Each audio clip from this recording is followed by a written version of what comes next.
What's going on, everybody?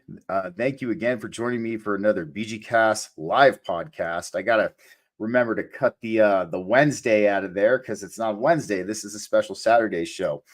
So I want to thank all of you guys for joining me, guys and gals for joining me tonight. I have here a very special group of guys. I've had the pleasure of being on their show twice now. Once as a guest myself, and then once on the roundtable.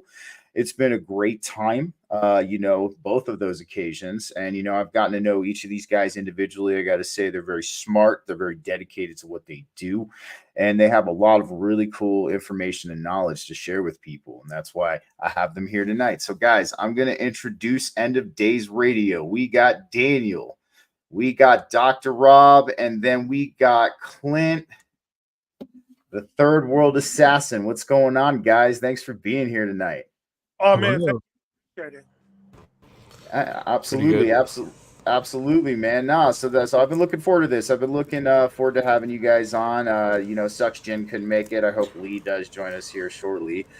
And let's get this going, man. So, one thing I am big on, and I feel that these stories are kind of a precious thing to each of us, because this story of how we awakened and what caused us to open our eyes a little bit more and kind of see uh, beyond what we have here and what the consensual narrative is. So, I mean, Daniel, I'm curious for you. Let's start off first. What was your moment? What was something that kind of opened your eyes, maybe lifted the subjective veil a little bit for you to see that there's something really strange going on here? Well, I would have to say it all started in childhood. When I was very young, there were some haunting activities, things like that in the home.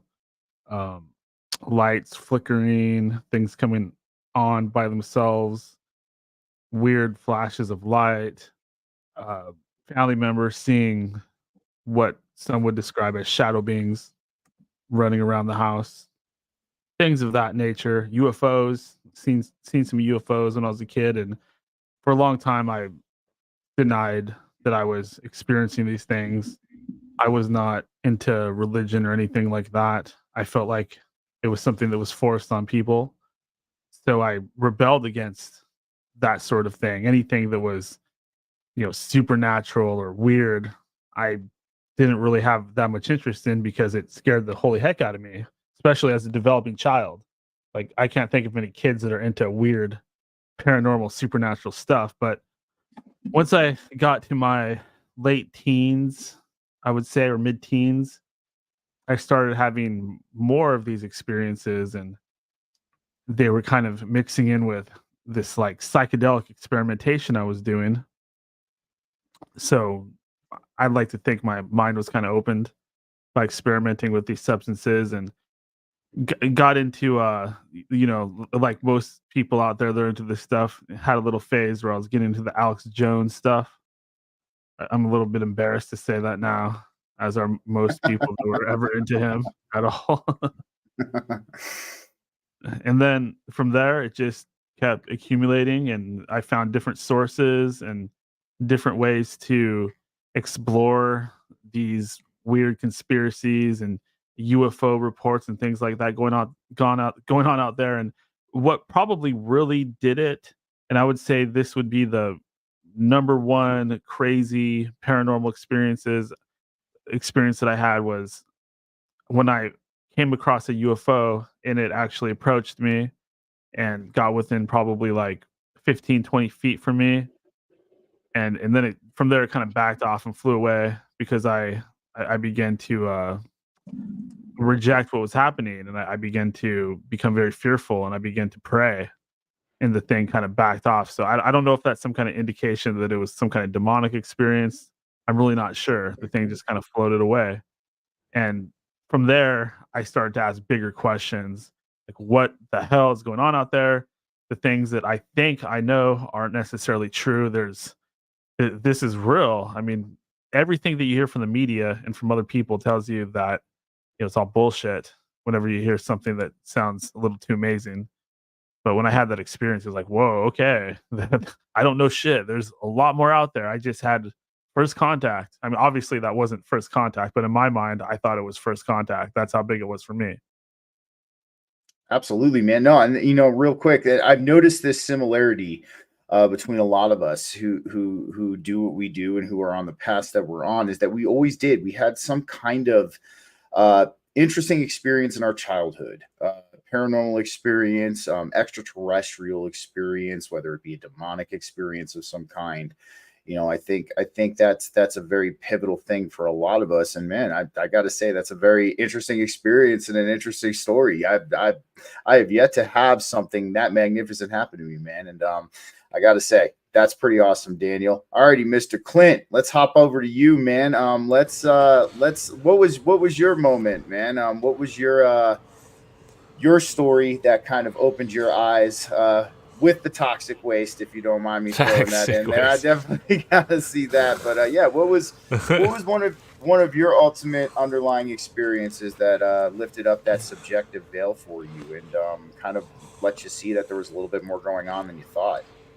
Oh yeah. Well, I would say the toxic waste came into play with the Fago soda, not from Detroit, Detroit tap water, and that, I'm just joking. No, I know. Good. That was good though. That was good. You gotta now the Fago involved was probably the best part. It's like that a lot of I always watched documentaries when I was a kid. I've had similar type of spooky type experiences as a kid, sleep paralysis, entities, and so on. But that wasn't really what really got me thinking was how okay, so it was like 1991, and or maybe it was so one of the ones was the Waco thing. I was a kid in school. The teachers were like, "Those people deserve to die," and it's like, well, why? Why did they deserve to die? What, your teacher said that shit? Oh, yeah. That's fucking that a teacher said that shit. That's crazy. Well, then I remember on the news they were like, "Oh, the police didn't shoot first," but then there was a video with a heat camera that showed one of their guns shooting first, and that they claimed that the infrared camera was just picking up a reflection from the sun. But I remember being a little kid, like, what infrared cameras don't pick up reflections, The second thing was, during the Oklahoma City thing, I was a little kid, and they said on the news, I used to work on cars with my dad. They said the van's rear axle had a VIN number, and that's how we identified the van. And it's like, well, you could take any van and tear it apart and fucking, there's no VIN number on the axle. This is fucking bullshit. And fucking, like from there, it was just a snowball effect of more and more accumulations of mainstream bullshit hitting the scene. And it's like, what the fuck? Everybody's just believing it, hands down, fucking no questions asked, fucking, and that over time, it's like, you realize that, like, there's really only 3% of people that are actually awake. The other 97% are parrots. They're simply parroting phrases and words they've been taught, and they don't actually contemplate or think, or it's really fucked up where it's like they want to, and it's just a matter of waking them up. And it's it's really hard to wake you can't just wake up anybody. They have to be they have to do it on their own free will and accord, just like witchcraft.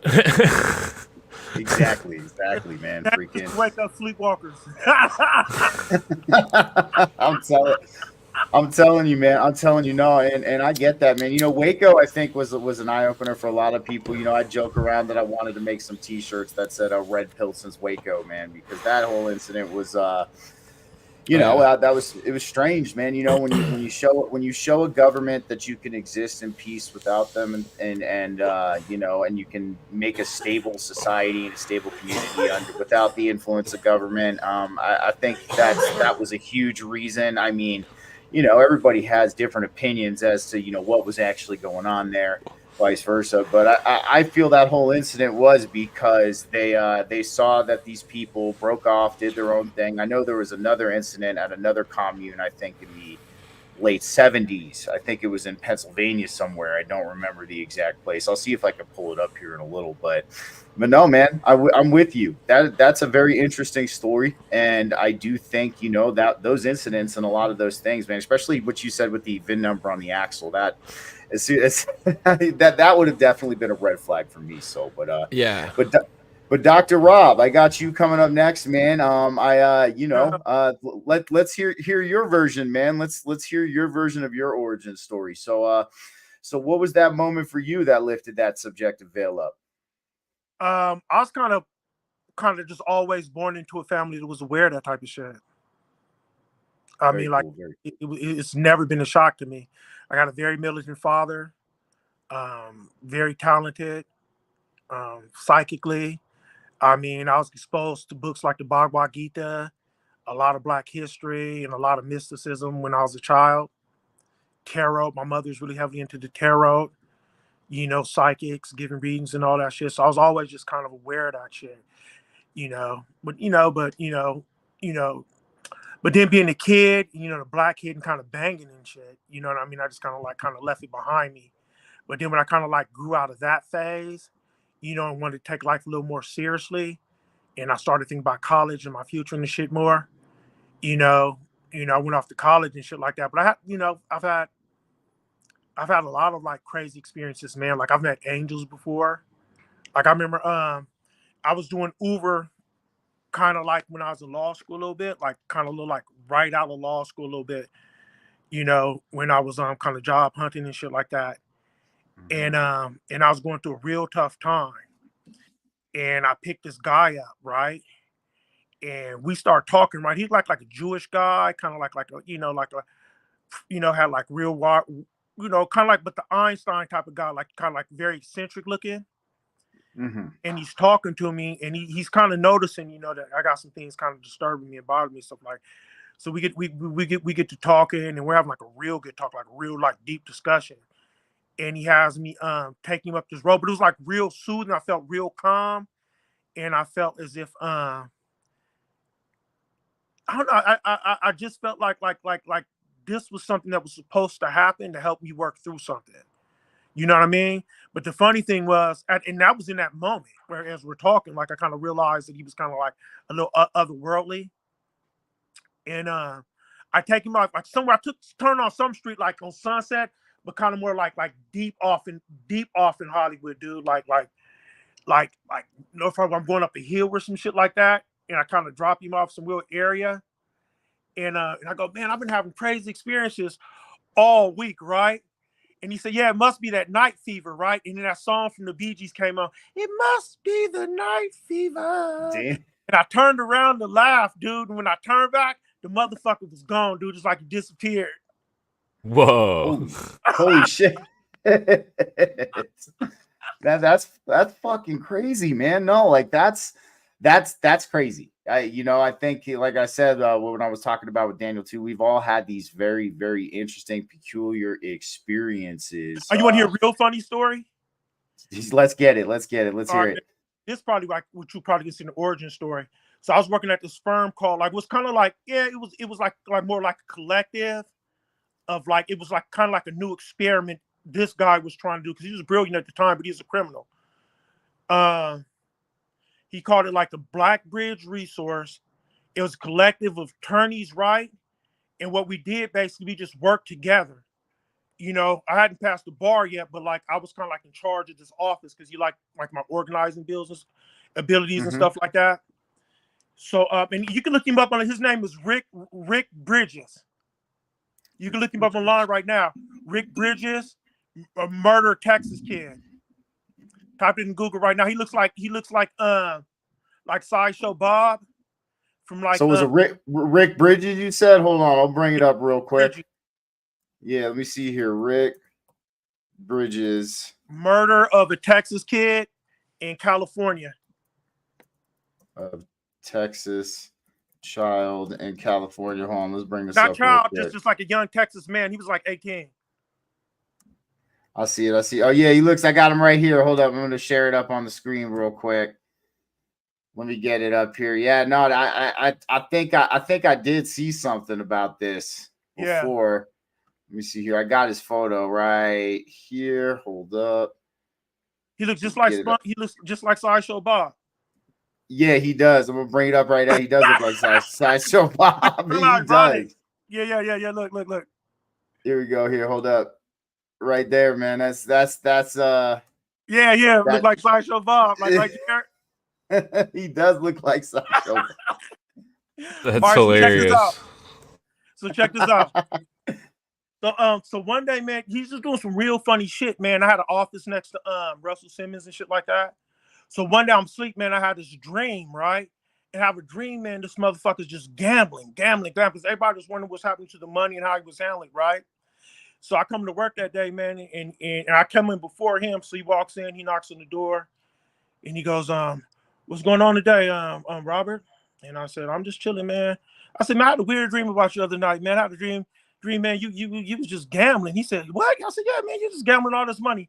So he goes in his office, right? I noticed he had like a puzzled look on his face, right? So then, like, he buzzes me in his office, right? I go in the office, and he goes, "Robert." I go, "What, man?" He has like his little sidekick, his little henchman with him. He goes, "Tell me what you want, and I'll make sure you get it." And I said, "Look, motherfucker, I told you what I want, man. What you promised me, motherfucker, right?" I'm not getting over. He kept going. He said again, "Look, Robert, stop playing games with me, Robert. Just tell me what you want, and I'll make sure you get it." And I said, "Look, motherfucker, I told you what I want." Then it dawned on me. I said, oh, this motherfucker's acting guilty. You were gambling the money, motherfucker, right? That's why he was looking at you like that, man. He's like, yeah. So one day, man, I'm with him, and all of a sudden, man, like I'm feeling this energy, dude, and it's like slimy and dirty. It felt like I was like in like a murky lake or some shit like that, man. Real murky. I said but like real murky. It was just a real nasty. I could even taste it, man. It was just nasty as fuck, right? And, you know, and I was just about to have a baby on the way, man. I just didn't feel comfortable having a baby and being around this motherfucker, right? So so I send the attorneys, man, a letter, man, like Arlene, you know, I'm not gonna say her name, but like I sent them, and I said, "Look, man, you know, Mr. Bragg bitch management style is incompatible with my personality, right?"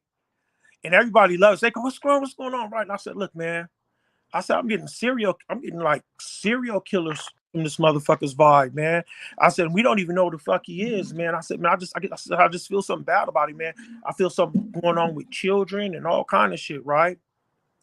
And we talked about it, man. So then we had like a private detective, man, was like the best in California, dude. And his name was like Frank Mack, and the motherfucker's bad. And he's kind of like Native American too. And the way he dressed, so he looks like he got like that spiritual tracker vibe. You know what I mean? yeah, Like I know exactly what you mean. Tracker vibe, can track anybody and shit. So I pulled his coattail. I said, "Look, man, maybe you should kind of like do a little investigation on this motherfucker, man." Come to find out, man, he kind of like low key had like a secret indictment on him for like some pedophile ring shit. That's fucking crazy. Oh That's yeah, for real. crazy. Yeah, that's fucking crazy, right?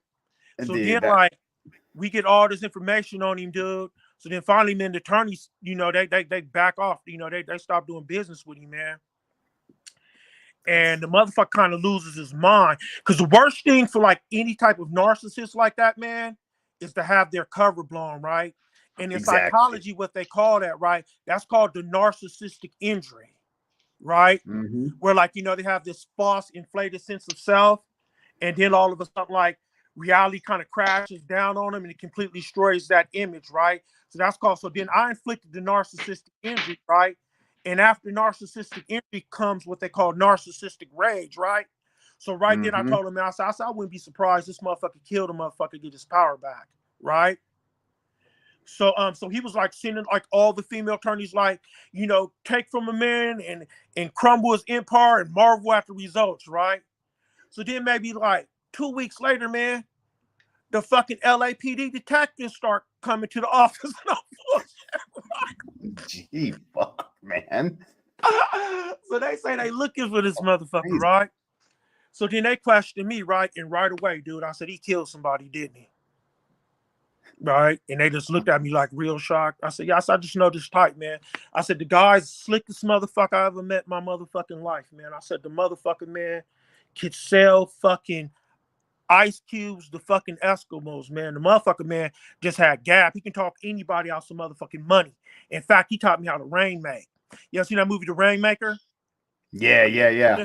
Rainmaker's about somebody who can close deals and get like the lawyer the contract he needs or the client he needs with big money, like big money clients. So the motherfucker taught me how to rainmake and shit, right? But man, so I told him that shit, man, and they kind of looked and they like thanked me for, you know, for my insight, right? And then we found out, dude, he killed that kid, man, damn near decapitated, because apparently he had a fancy for young man, but he didn't want people to know that that he was a homosexual. He was afraid of it, and I kind of felt that too. You know what I mean? Yeah, that's crazy. And I was the only motherfucker he couldn't intimidate, man, because I'll write one day, man, because I had these Wanga dolls that my aunt gave me. And I brought them motherfuckers to work one day just to let him see them. What was his reaction? Wait, what kind of dolls? Wanga dolls. They're like voodoo dolls, except like they like do certain things for you, man. They're like the home protection dolls, right? They're like those. They're for home protection. They can bring you money and everything, sex. Anything, yeah. Right. You know, but you got to be wise because I kind of corrupted them because this is when I was going through a tough time. Like you do anything to me, man, I'll sick them fucking dolls on you. And I regretted that shit, man, because them dolls, man, turned on me. I had to like call them, I had to bury them and shit with my friend Jonathan. Did you gotta throw salt on them too when you buried them? Yeah. Oh man, I had to put them in the thing of salt, close the thing to kind of calm the energy down. Then what you gotta do, because you know, it's law of physics. That's why I tell people when you curse people and you bad shit to people, man, once you create that energy, man, you can't get rid of it. You know, energy can never be destroyed, right? So once you create it, man, it's yours for life. So once it's done doing what it has to do, man, because it's only so much the universe allowed to be put on you. So once that limit's up, dude, that energy comes back on you, dude, and it gains steam. Oh yeah, I'm with people don't understand it, yeah, dude, but that was like some weird shit, man. I sick those dolls on him too. So maybe that's why that happened too, man. Because after he did that, she was threatening people. I sicked them motherfucking dolls on him. Dude, you know what's really interesting, man, that you say that, man. Because every time you try to force any kind of hand, it's like you get that universal backhand. Oh yeah, man, that's called wheel bending. Man, wheel bending. Like I'm telling you, I tell people all the time, and those fucking love spells too, man. A love spell's a curse. Anytime you make somebody love you against their will, dude, you curse them. And then a lot of times what'll happen, two things happen. After the spell works, for some strange reason, the person who casts the spell seems to lose interest for some reason at that point. Like once they get where they lose interest, right? And then the second thing that happens is, well, it's kind of three things. And then the second thing that happens basically is that you get the person, dude, but you get the person at their worst selves. Like it's a union doomed to fail, basically, because nothing goes right, like karmically. Like the motherfucker usually can't get a job, can't do anything for you. So you're just stuck kind of with a burden, right? And then the third thing that can happen to you is that it can backfire, rebound on you, and then you end up falling madly in love with that person and that person rejecting you and shit like that. So it's a lot of like things that happen when you do that wheel bending. Like you got to be real careful about wheel bending.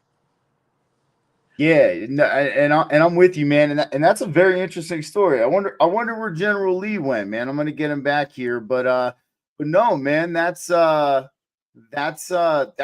very interesting story, man. You had clairvoyance on this guy, on him. Yeah, they always and have you basically, man. To be honest with you, man, I can sense any threat and shit, man. I've been good at that for years. That's just a gift I have, man. That's the curse. That's the curse of the Stevenson blood. You know what I'm saying? You see it with Shakur Stevenson too, man. Like when you got certain like what people perceive as otherworldly talents, like you trigger a lot of jealousy in people and shit. And people just hate you for no reason, man, even though you're cool as fuck, man. And a lot of the reason why is because they can't be you. You know, they can't seem to like do the things you can do and shit like that. And that's been my life. That's been my life forever, dude. Like jobs, everything, man. I get people who just kind of like just gang up on me, man. Same thing they did to Christ, man. Because some people argue that they killed Christ out of jealousy. I would agree with that, man. I would agree. You know, now that we're kind of, let's get you all back on here. You know, now because you just kind of hit off one of the talking points I wanted to talk with you all about. You know, there's been a lot of talk lately, and I even myself have done an episode of my show on the Jesus bloodline. And there's a lot of people who theorize that, you know, Jesus and Mary Maggs did have kids, and that could potentially a bloodline of our own outside of the elite bloodline could exist amongst us. I mean, what do you guys think about that? Have you heard anything about that? I mean, whoever wants to go first. I'll get us started on that subject. I think most people would be familiar with this topic from the movie The Da Vinci Code, starring Tom Hanks, of course, Mr. Secret Agent himself. I'm sure everybody out there is aware of the weirdness surrounding that guy. But the legend goes that Christ wasn't celibate. He had a lover named Mary Magdalene, and after his death, well, before we get there, Mary Magdalene wasn't just like his girlfriend. She was very involved in his ministry and what he was doing. She was a major figure in the whole thing. I think people that are really into this particular theory would say that he was removed by the patriarchy from the bulk of the story. But once Christ is crucified and he comes back to life, the story goes that him and Mary Magdalene, who is actually called Mary of Oranges because she had red hair, and back in the day, that type of red hair was considered a sign of royalty. Even today, you see it a lot in the royal families and things like that. But him and the three Marys, his mother Mary, Mary Magdalene, and one other Mary, I don't know who she was, friend of the family, something like that. They all journeyed to they across the water to France, where they set up shop basically and supposedly spawned what were known as the Frankish kings, and their bloodline continued through the elite royals of this world to today under the name Merovingian. The Merovingian. Yeah, that's the story. Anyways, I personally, you know, I don't want to get us too deep into this too quick, but I personally would encourage anybody to be very thorough and very discerning when looking into this topic, because you have to wonder why they have a movie like the Da Vinci Code out there. Are they trying to get us to believe this? There's a lot of Christians out there that would say that this entire belief system is something that is subscribed to by elitist secret society members, people of the blue bloods, black nobility, people that probably aren't very nice people, and they may be wanting to put this out there, or it could be something demonic or alien, who knows, but there could be a malignant source of this particular theory. So I think we should be very careful what we buy into, because this could be a way for them to actually bring about the Antichrist, because they are very good point under the assumption that holiness is through the blood. And I would say that the real Christ probably would tell you that bloodlines and things of that nature don't matter. And I'll leave it at that. I think that's a really good explanation, man. And I'm with you. You know, that's one thing we have to understand is, you know, what we buy into as far as a narrative or a train of thought is ultimately what helps them create the desired outcome or timeline that they wish to achieve. And I think, you know, it's an interesting topic, but should it take a commonplace and, like, I guess you could say the things that we're severely concerned about with what's going on today? I don't think so. So I definitely agree with you on that. Let's say what's up to Mr. Lee, because it's definitely early where he is. Lee, I appreciate you being here, man. Thanks for coming on. Nice one. Yeah, man. I feel honoured that you've asked me to join, so thank you very much. It is Absolutely. 1:26 a.m., not p.m., mate. I know. That's why It's I was like, like, fuck. well, and I appreciate you. mate. I appreciate you, hanging out, staying, hanging up, and being here. Yeah, nice one, mate. Today, man. Thank you. Thank you Yeah, very no much, worries, sir. man. So, what's your opinion on that topic, Lee? Let's go to you, and then we'll hop back I, to Clint and Rob. I Yeah. only got the last bit about the red hair and the blue blood. I did come on earlier, but I just got kicked off and got back on. No worries, man. No worries. Yeah. Somebody mentioned you can get an app for StreamYard. You can, but not. I got an Android phone, so it's out on iPhone. I know there's an app on iPhone, and there's not one out yet on Android. So the minute I can't switch screens, like if I want to go on Google or anything, it kicks me off StreamYard. It's fucking weird. I don't know why. But all that round there, mate. I did an episode, Sir Thomas Sheridan on Beringer Saunier, the priest wizard of Rene Le Chateau, and all that round there, mate, is super fascinating. If nobody's read this book, I highly recommend you getting it. It's only like about a £10 for the book. Fucking unbelievable, mate. I mean, I opened the book straight away, and the first chapter I went to was, let me get it up, chapter 12, Asmodeus Rising, which, I love all weird shit like that. But very cool. Yeah, a lot of shady shit going on around there. For sure, man. For sure. No, and that's awesome, man. I'm definitely going to check out that book. So one thing, what I just asked Daniel over here too is, there's a huge concept about this Jesus bloodline that's been kind of like starting to trend a little bit more right now. And, I know there's a lot of people who are, question this. Is this a potential thing? I mean, what are your thoughts on that? Personally, I think that the old mystery around there is to do with the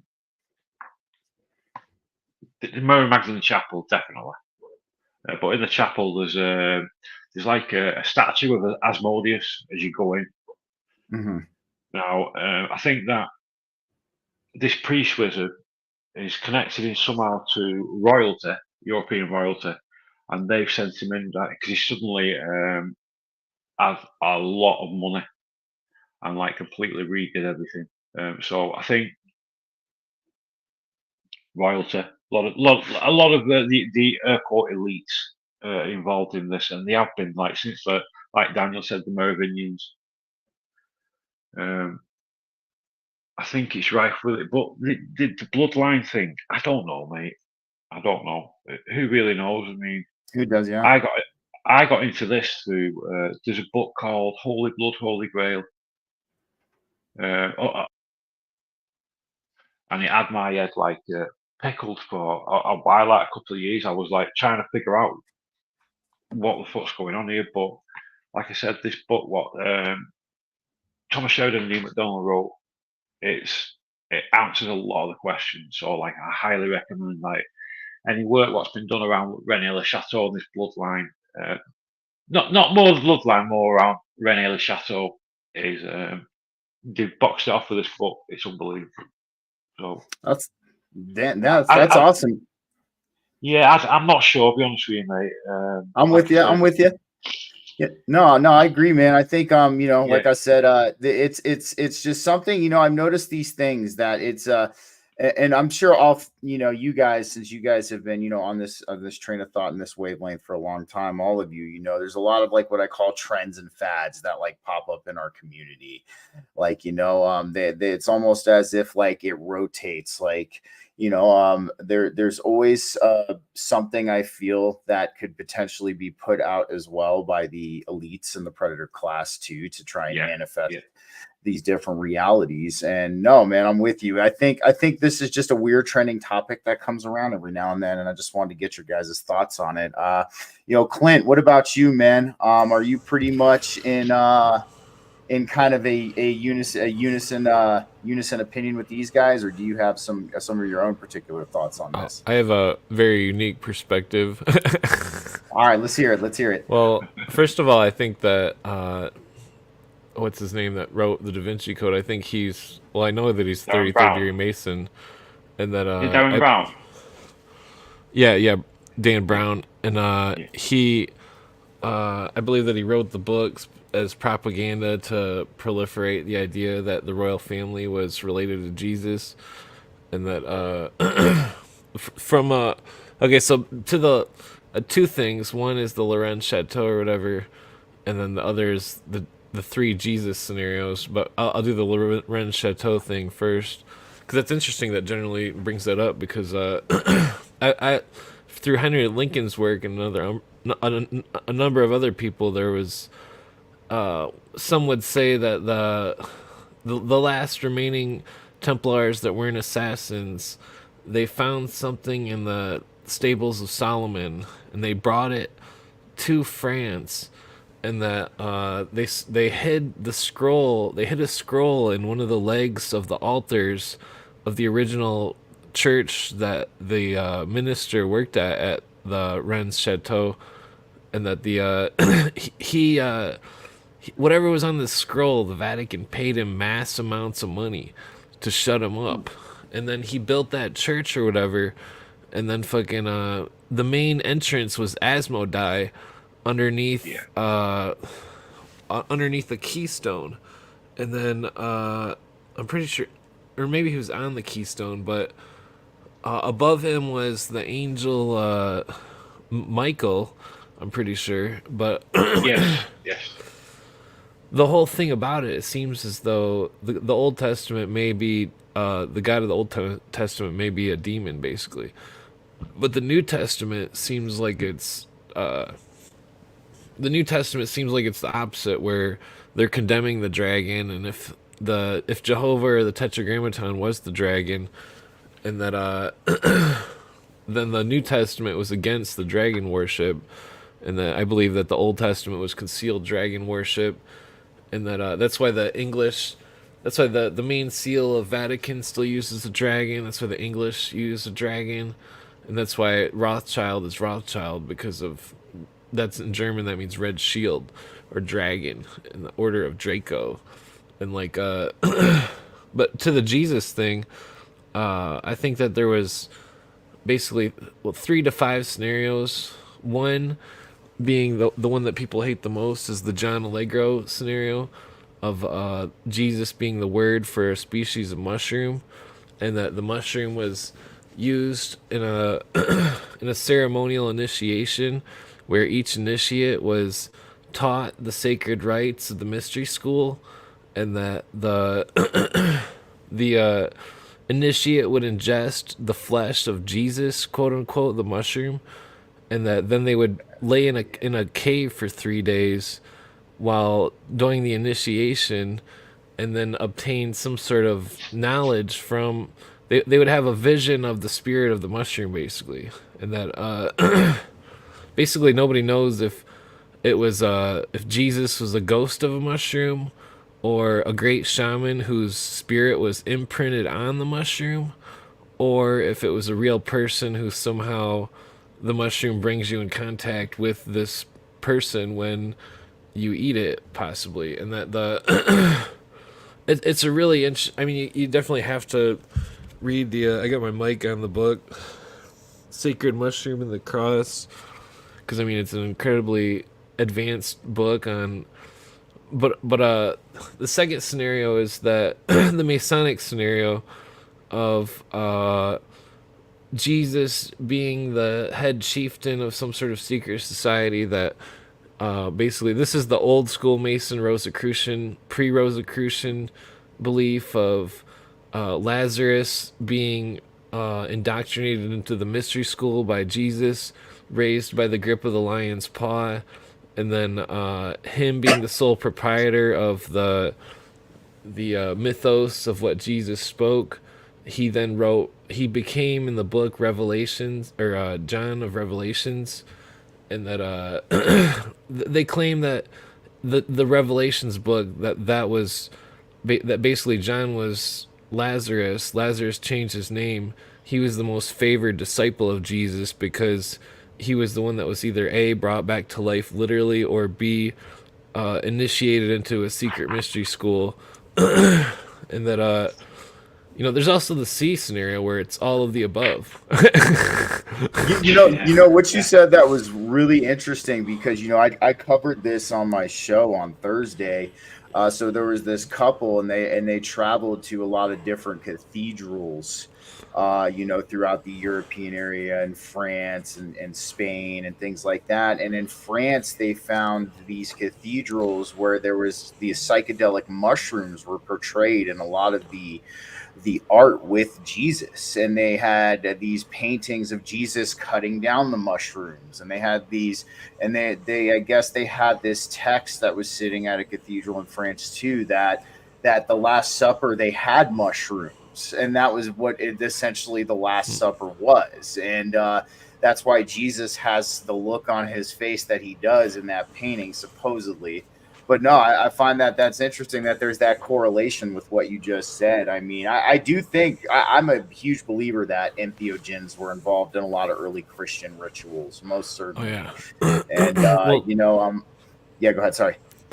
well, this recent book I was reading, which Robbie Marks is, or he's got the same one in the mail, ironically. 'Cause he was on a podcast with me, and he's like, bringing up this book. I'm like, wait a minute, I'm reading that book right now. But it was this Mayan archaeology Masonic book, and that it was linking Isis and Osiris and the five deities of the Egyptian dynasty to the Mayan culture of the Yucatan, and that I'm not sure if it was symbolic of the Yucatan. The writer claims that he's got the tombs and the bodies on file of who the original, but basically that some sort of ayahuasqueros went from the Yucatan, traveled to Egypt, started something there, and then they went to Jerusalem, and that somehow the Egyptian, the metaphor story of it would be of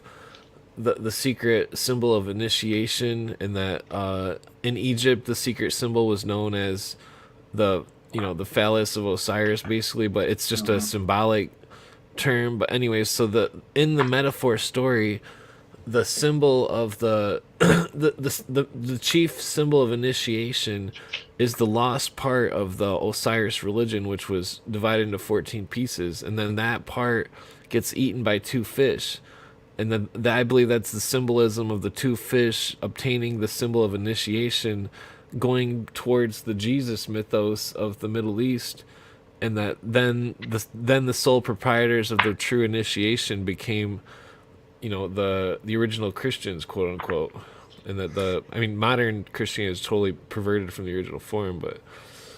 I would agree with that. I would agree with that wholeheartedly, man. And I'm actually, I definitely want you to send me the name of that book as well, because I want to check that out. Dr. Rob, what's your opinion on this, man? I mean, do you think are you kind of in unison with Daniel and Lee, or do you have your own kind of thought processes when it comes to a potential Jesus bloodline or something along those lines? I mean, it's not far-fetched. That's why it's very easy for people to believe.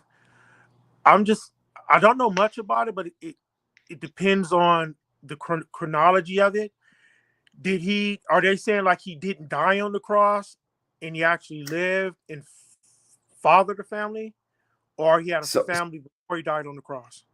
So I think the chronology of it, it's theorized it happened before the cross. Actually, it's a post-resurrection, because is it? There's Okay, cool. There's a very specific part of the Bible that I can point to, and it's after Christ was resurrected. It says after that he lived. So you could say that proves that he did other things, like had a family or something like that. He continued his carpentry work. No. Thanks for good one, Dan. When you think about it, though, You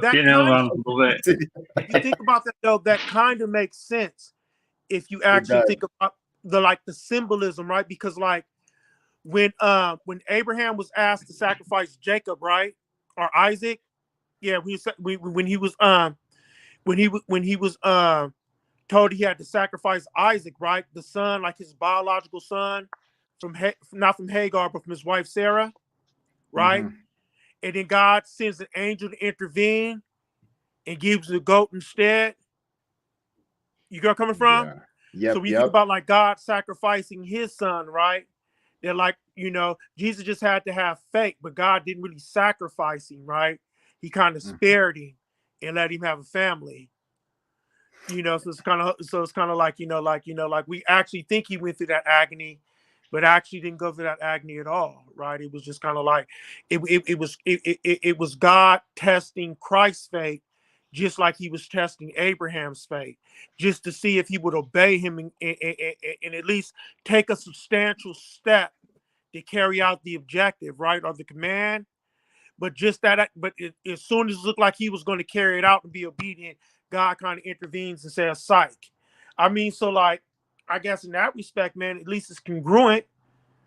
I mean, I'm with you. And that's another thing too. I mean, of course, a lot of these religious books, they're in they're in what I call spiritual speak. There a lot of it is there's a lot of symbolism and there's a lot of parables. Daniel, what are you gonna say?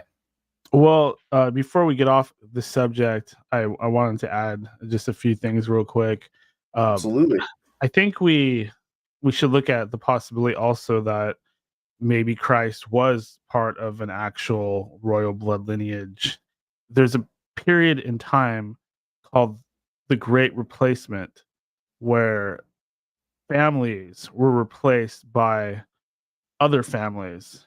And it happened about the time where the Holy Roman Empire or Byzantine Empire began, where the Vatican and other co-conspirators, they worked to remove the royal families and replace them with puppet families, basically, in which the Merovingian family was replaced by the Carolington family. They kind of took over their identities. So there's a possibility, and I'm not saying this is the truth. In this day and age, in the age of lies and deceit, it's very hard to discern the truth, especially when you get into anything to do with revelations or the second coming of Christ or anything like that. I mean, the Jews think that the original Messiah is still on his way. That's just one of many belief systems. In fact, it says in the Bible that in the last days there's going to be a lot of doctrines of demons, basically meaning these little demonic liars are going to be running around creating all these little false religions. A lot of them kind of linked to this whole new age thing, and it's good that we take this in the proper context, because I'm not one of these people that says, oh, anything new age or anything Eastern is evil. I'd like to think I have things a bit better sorted than that. But if that did happen, maybe there is a possibility that these family bloodlines were replaced. If you really look into it, I think Clint was kind of verging into this territory a little bit. The bloodline of Christ might go back to Egypt. It seems like Christianity is the true source, or I'm sorry, Egypt is the true source of Christianity, or maybe the Jews and the Egyptians had a lot more in common than we believe now.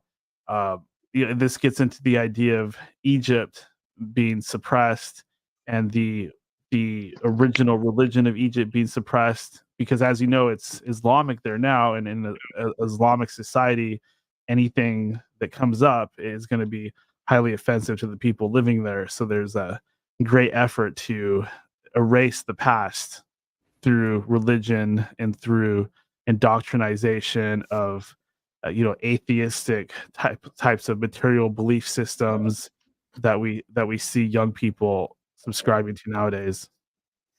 And the one thing I want to bring up that no, you do have really great discernment, because I think New Age is very, very different compared to a lot of Eastern train of thought. And I really think the huge difference is what I would call the spiritual bypassing and the blissful ignorance of actually the overall underlying greater potential spiritual nature of things. And I think it's still a lot of in Eastern religions, we're going within for power. For in Eastern spiritualities, our power is located within. A lot of the New Age community still reaches outwards for that power. And I mean, what do you think about that? Well, I'm also totally cool with the idea of maybe Jesus did not exist in the way that we think that he did. Maybe he was Horus, or maybe he was Attis, or maybe he was Zoroaster, or maybe he was Krishna, or maybe he was all these people and he just keeps coming back again and again. Maybe he was also Dionysus. There's a lot of different gods and symbolic figures throughout history that you could say were Christ-like. And I know a lot of Christians out there that, "Oh, Daniel, how dare you? Those are from demons. How dare you? That's pagan stuff." Maybe, I don't know. I'm looking at all of the possibilities. I think that I believe that there was a Jesus. I believe he was a Hebrew preacher named Yahshua. But whether that's the truth or whether he's coming back in these different forms, or maybe he's just a powerful archetype, that doesn't make the figure of Christ any less important to me. I can absolutely understand what you're saying, and I actually agree with you on Egypt being one of the true origins for Christianity as well. I know that kind of it ruffles feathers of a lot of different people when we talk about that, but you can see the Hermetic roots of it, and you can see the Zoroastrian roots that have all kind of blended in to what we could potentially call today the modern Christian doctrine. All right, guys. So I got something else I want to ask you all about. Yeah. What were you gonna say, Dr. Rob? All over quick. Back to the bloodline part and royalty. Uh-huh. Well, according to the Bible, Jesus is part of the royal bloodline, right? He's the descendant of David, right? He is royalty, right? That's it. According, yeah. Yeah. Yeah, because he's the see, they trace his lineage back, right? Because blood is very important even in the Bible, right? Like there's a certain prophetic bloodline, right? So it says David's name tells us that Jesus was royalty. That this was the author's goal can be seen by the fact that Jesus' ancestry traced through David's son, King Solomon. So he is part of a royal bloodline. Definitely. In fact, there's a part in the Bible where after he is resurrected, he orders the people that betrayed him to be beheaded. If he was not a king or royalty, like Dr. Robert mentioned, then he would not have the authority to have anybody executed. And that's a very skipped over part of scripture. That is. Yeah, well, I was going to add that I think that what I was saying was I thought the source was Mayan, basically. Interesting. Well, no, there's a lot of people who theorize that that's interesting you brought that up, Clint, because there's a lot of people who theorize that Quetzalcoatl and Jesus potentially shared some kind of link. And I'm kind of I agree with Daniel too. Like I do think that there could have potentially been somebody who existed who or an entity or a being, or I mean shit, we can even call it an egregore almost. Yes, if we're and going to go that route. Quetzalcoatl is another one that I forgot to mention, but a very strong one too. Sorry. No, go ahead. Yeah. What about? I mean, I can't switch my screens at the minute. But have you heard of the Talpiot tomb? What was that, Lee? What did you say? The Talpiot tomb. Have you heard of that? That's meant to be a tomb of Jesus' family. Yeah. I've heard of that in particular tomb before. Yeah. Oh, that's interesting. Again, it's just it's like you said. Who really knows? There's that many possibilities. Well, that's the one that was found by Simcha Jacovici, I think. The archaeologist. Oh, really? Right. Yeah. I want to say something too. I think Daniel missed the point by archetype space because, like, just about every mythology has the archetype of the divine son, like the divine son coming down to redeem, like the mistakes of the father, basically, right? Because Jesus kind of viewed as kind of like a softer version of the God Yahweh, right? Because everybody thought that was like this word God at first, right? And then Jesus comes back and speaks forgiveness. He talks about no eye for an eye, right? At one point we taught eye for an eye, now we don't. You know what I mean? Those who live by the law shall be judged by the law, right? Saved by grace and all this. So he's like the softer side, but they all had that, like Krishna. Krishna was a demon slayer. You know what I'm saying? He was a demon slayer. He had a woman too. Radha. You know what I mean? All of them. Then you have Hercules. I mean, like Hercules, exactly. the labors of Hercules. His life was just as fucked up Like, I mean, you gotta think about Hercules was doing miracles too, man. Like, you know, he killed the lion, destroyed the Hydra. Those are miracles. We can do the shit. Like regular human beings couldn't do the shit. So it was Mm-hmm. definitely Yeah. miracles. You know what I mean? It's just the same. Like, and this is what Jung is talking about: is human beings. In order for us to be able to like derive any meaning from existence, and Plato talks about this too. We kind of have like kind of like a template, like encoded in our DNA. You know, that's why Plato has the Absolutely. forms, right? And I talked about this on Daniel's show before, right? Like, you know, beauty, like somebody is beautiful, right? Because they participate in the form of beauty, right? So it's just a variation of beauty, right? Or shallow beauty. It's not the pure beauty, you know, the beauty that'll knock our socks off. But it's so, but we recognize that beauty exists within that particular individual, right? Or in those Mm-hmm. flowers, right? We talk about the Fibonacci sequence and that type of beauty and shit. Well, Jung said the same thing. In order for us to make sense of the world, we already have to have these pre-established patterns, right? And kind of like knowledge is just recollecting, like we're recollecting what we already know. And that's what they all, you know, they say like, you know, and with Otto Rank, he wrote a book called that fucking book called The Trauma of Birth. He says like when we're in the womb, we're kind of connected to the world of forms, or what Jewish people or the Kabbalah calls like the world of answers. But then when we're Mm-hmm. born the trauma of birth, it makes us forget that pure world Exactly. that we once were connected to, basically. But we have all these same archetypes trying to help us make sense of reality and create, you know, our moral ethics and these things so we as human beings can get along. It's just an evolutionary sort of like adaptation so we can kind of unite so we can survive. Because human beings by ourselves, man, we're the weakest fucking animals on the planet. So if we don't get together and link up, dude, we get our asses kicked real quick. I'm just gonna throw that in there. Well, I want to for mine, throw in something real quick whenever you're ready. But the only thing I want to say real quick is that we also have to look at the psychological effect of some of this stuff, this whole Merovingian Jesus thing, because when you join the Illuminati or when they try to coerce you into joining, and by Illuminati, I of course mean like one of these cell one of these secret societies or initiations or something like that. You know, there's a lot of them. There is no Illuminati per se, but they're all part of the Mm-hmm. Illuminati. We know that. But when you start to get into this stuff, one of the ways that they use to manipulate you is to get you to believe that you are special in some way. You are from their bloodline. Therefore, you have a special right to rule. Psychologically, this is the same tactic that was used in ancient times of believing that the royals and the priest class are one, believing the royals are demigods and they're actually descended from God. And I guess you could say that that has something to do with the whole Christ thing as well.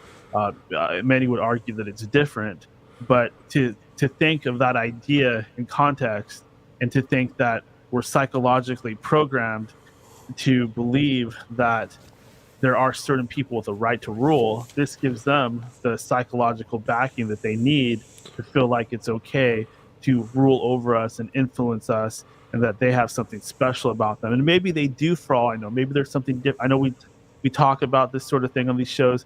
Maybe these people are part alien or they're Nephilim or something like that. But there is probably something different about them. But does that give them a right to rule? Hell no. It probably makes them even worse at it because they're bloodthirsty. Yeah. No Power masters, no hungry as well. slaves. Power hungry as well, Dan. I'm with you with that, man. No masters, no slaves. And I think you know what exactly what you're saying, Daniel, is that does it gives way to it's almost like another way of subconsciously giving your power away to something else. You're allowing, or you're even from a subconscious or a symbolic standpoint, allowing something to rule over you. And I think no, that's and it is. We're you know, it's kind of talking about that. Let's kind of dive into, you know, this is something I've been talking about with a lot of people lately, you know, the psychological warfare that's going on right now. You know, I learned this word today or the other day from a friend of mine. You know, it's called the dialectic assassination, and it seems like this is their attack technique for people in our community, in this awakened community at this point in time. And it seems like they continuously are trying to drive wedges in between us. You know, I kind of brought up, you know, I know some of you guys are on the Flat Earth camp, and I know Clint's on the Round Earth camp here, and and but that whole argument itself divides a lot of people.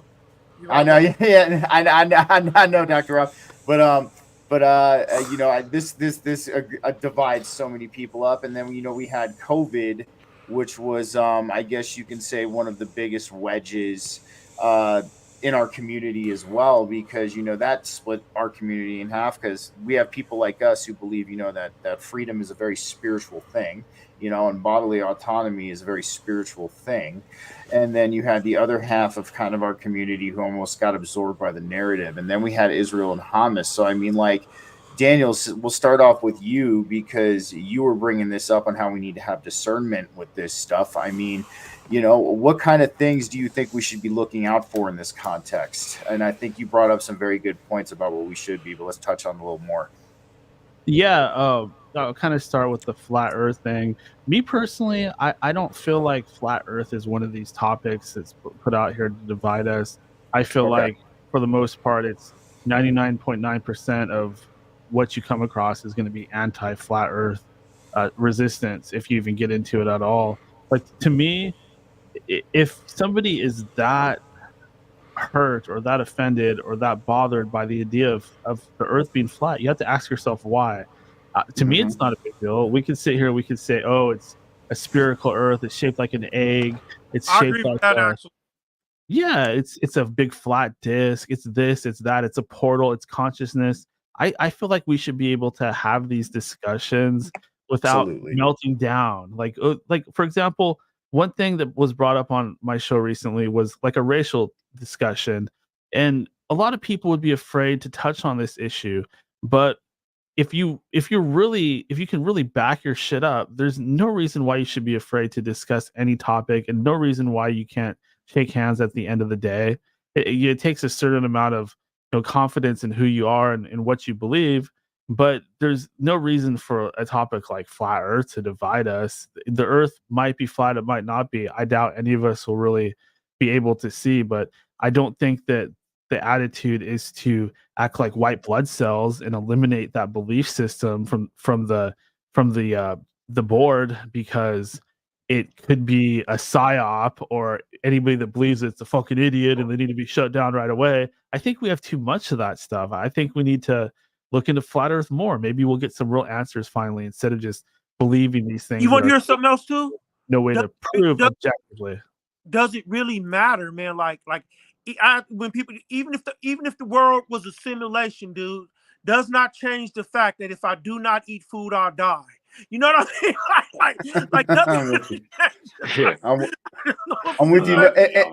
I mean, Daniel, you brought up a very and Daniel, you and I are on the freaking same page with this, man. Because in my eyes, in order to be a critical thinker, and I mean a true critical thinker, you have to be able to entertain every theory. And you have to be able to give every theory a chance and give it some looking into, because who knows, you might leave something unturned. And I 100% agree with the fact that you're saying that we need to be able to have these conversations. And I kind of got into not really a debate, but somebody. I mean, we've been constantly misled about so much. What makes everybody think that they're being 100% truthful about that? Well, what I like about it, this flat earth thing, is it gets people interested in science, because they need to go and verify this stuff to prove it to themselves either way, and they'll actually learn more about the universe around them, and they'll go and observe things and think about things that they normally wouldn't, just because the topic is coming up and it's bothering them. I think that's the right approach to this, not to shut it down and continue to get dumber personally while you think that these organizations are figuring out all the world problems for us. Yeah, I agree with you on that, man. 100%. And no, I really value your perspective, because that's the same thing. And I think it's in this case, just kind of like how you described, we're the ones putting the wedges between ourselves at this point, because there's some people who just they get offended, or they get hurt, or they get insanely bothered, because that potential truth could potentially crush their whole entire worldview. And it's almost like we kind of do it to ourselves. So Clint, since you're up next, I mean, what do you think about this, man? I mean, it seems like there's a lot of some wedges that sometimes can be thrown into our community. And but it seems like we do it to ourselves as well, I guess. In ancient times, every continent on the earth has ancient, large stone brickwork that is all very similar to, if not the same. And that in masonry, this brickwork was called, it was known to be done by the great builders. And that the great builders were the ones who crafted all these ancient temples. And that in the ancient schools, the obelisk had an actual use, and the use was to measure the shadow of the sun. And during the summer and winter solstice, the shadow was measured, and that the medium of the two shadows was the axis of the tilt of the earth. And that the axis of the tilt of the earth is important for building an arch in Freemasonry, or in, stonemasonry, in that when the keystone of the arch is the same as the axis of the earth, it makes the most stable arch. And that the great builders who built the Great Pyramid of Egypt, who the pyramid itself, if you were to draw extended lines of the west side and the east side all the way up to the North Pole, they would extend and meet exactly at the North Pole. And that if you were to measure the north side compared to the south side, the north side in comparison to the south side is the exact proportion of the angle of the two lines if the sides were extended and went up to North Pole and met in the center. And that the pyramid itself is 1/2 degree of latitude and exactly 1/2 degree of longitude. And that the sides were based off from the solar year of 365.242 days. So if you walked around the whole thing, it was an ancient calendar. Every 4 years there was an extra day. And that the angle from the end of the pyramid, the corner of the pyramid to the tip of the pyramid, that angle is 52 degrees, which is, approximately 52 degrees, which is the angle of the equator to the North Pole. And that, and then encoded even more is the Egyptian inches or whatever for the side, for the corner to the tip of the pyramid is the same number as the speed of light. Not the exact, the speed of light is a rounded number basically, but anyways, it's the same number as that, and then it's also the same number as the distance from Earth to the sun. And that I believe that the pyramid was built by the great builders as like a prime meridian, and that this prime meridian was used, and they made temples that are specifically mathematically the dimensions of the temples are in exact mathematical equations that create secondary latitude and longitude when the prime meridian is turned into the Great Pyramid.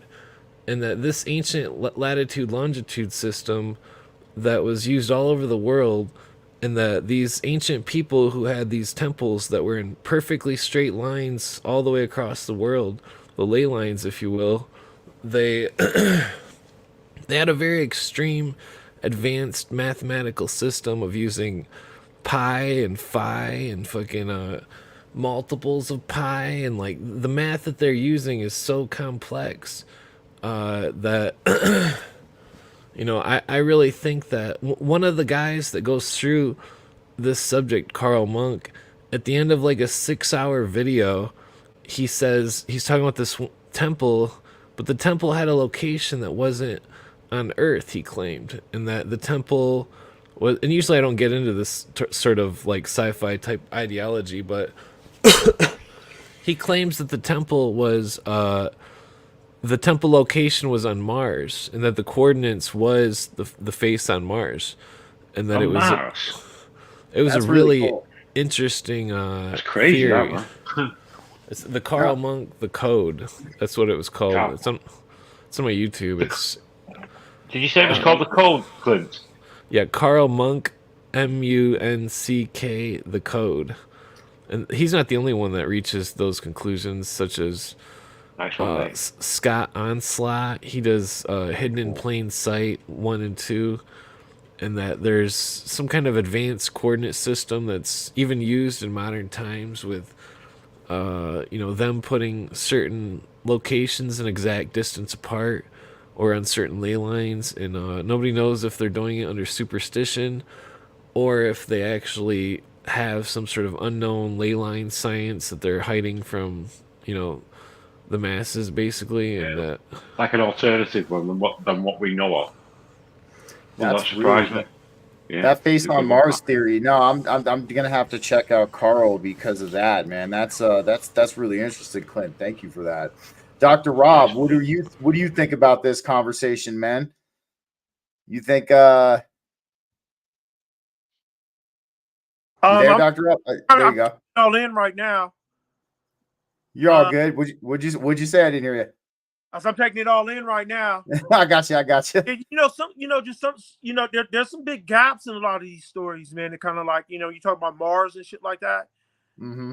And to me, it's just like, like I'm trying to figure out how can a civilization at one point so advanced just lose their fucking memory the way we did. Hey, you got a point, Doc. Yeah. That's a good point, Dr. Rob. Look at the youth today. I mean,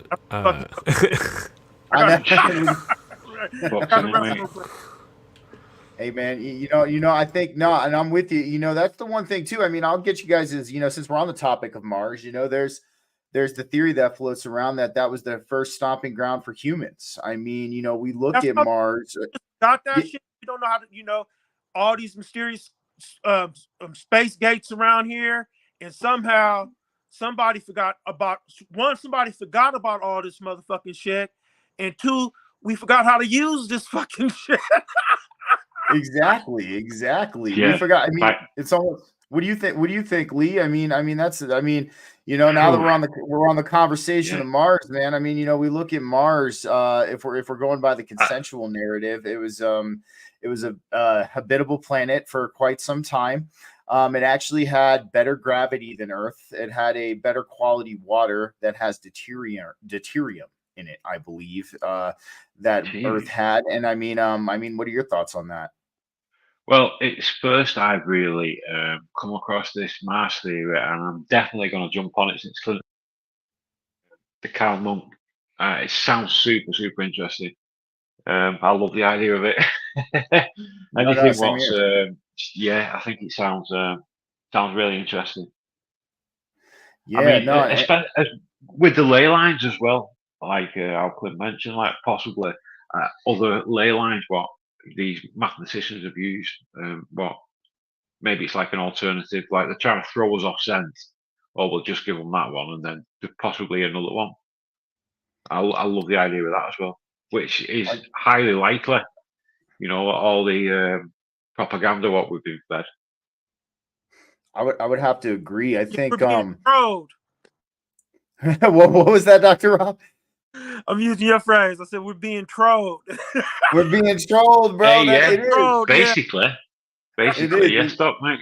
It is. We are being trolled, man. And I'm telling you what, we are. Like, it's almost ridiculous. Like, I brought up at that one time, it was gas stoves when they were trying to ban gas stoves and gas vehicles, that whole thing they were trying to do. I was like, yeah, they're gaslighting us. That's what they're saying, gas stoves, gas vehicles, gaslighting. Yeah. Well, I think a lot of people will use the term the Matrix. They'll draw a lot of comparisons to the popular movie, a lot of people's favorite movie of all time. I think that if they are lying to us to that degree, whether it's there was a civilization on Mars or Mars isn't anything that we think it is, I think that the implications of that are very severe. It means not only are we being lied to by our government, but pretty much our whole idea of our environment and our reality and where we live is completely manufactured. And what does that mean? I mean, who's behind it and why? We know that there's something funky going on with these celebrities and these politicians and royals and ex-royals and things like that. But how far does the chain go? Are these the the gods of old? Are they aliens? Exactly Are they this? Are they that? I think that's a real tough question to answer. I Yeah, think there's think about how it goes back as well. Forever. I think there's something really spooky going on, and that's why I never joined Freemasonry. I'm with you, man. You know, I made this correlation last night. Not to. What were you saying, Dr. Rob? Go ahead. I'm just congratulating Clint. That's a good reason not to, man. A lot of people don't really trust their guts, dude. Like I'm telling you, man. Like if something feels bad, man, 9 times out of 10 it is, dude. Yeah, True. Like you just gotta go. True that, mate. Yeah. I'm with you. Go ahead, Daniel. What are you gonna say? No, I just completely agree. I there's a guy that had come on End of Days Radio, and he had just joined the Masons, and I find myself time to time trying to talk him into quitting, and I don't know why specifically. I just know it's an evil organization. Maybe perhaps it was once good, but whatever they're doing nowadays is just way too tied to all this stuff. Yeah. You know, I made this correlation. Oh, sorry, Lee. Go ahead. You first. Sorry, mate. No, go on. I was just talking about Freemasons. I like you make. Yeah, go ahead. Go ahead. Do a lot of work with charity. I think I think that's the angle we use to try and like mask all the what they're really up to. But I don't think they're all bad. I just think it's like a select few. But I guess it's like that with everything. It's ceremonial witchcraft. It's you have to come of your own free will and accord. You have to circumambulate the altar. Everything is ended with "so mote it be," just like the praise of witchcraft. That's how they pray in witchcraft. They even call it the craft. That's what you call it. Really? Witchcraft. Well, the cornerstone is laid for Baal, and with the wine and the corn and something else, and the cornerstone ritual is it's like a I think that they in the old days they believed that the tabernacle was an artificial dwelling place of a spirit, and that they would ceremonially make these churches and tabernacles and quote unquote holy buildings, and that some of them would be I don't remember.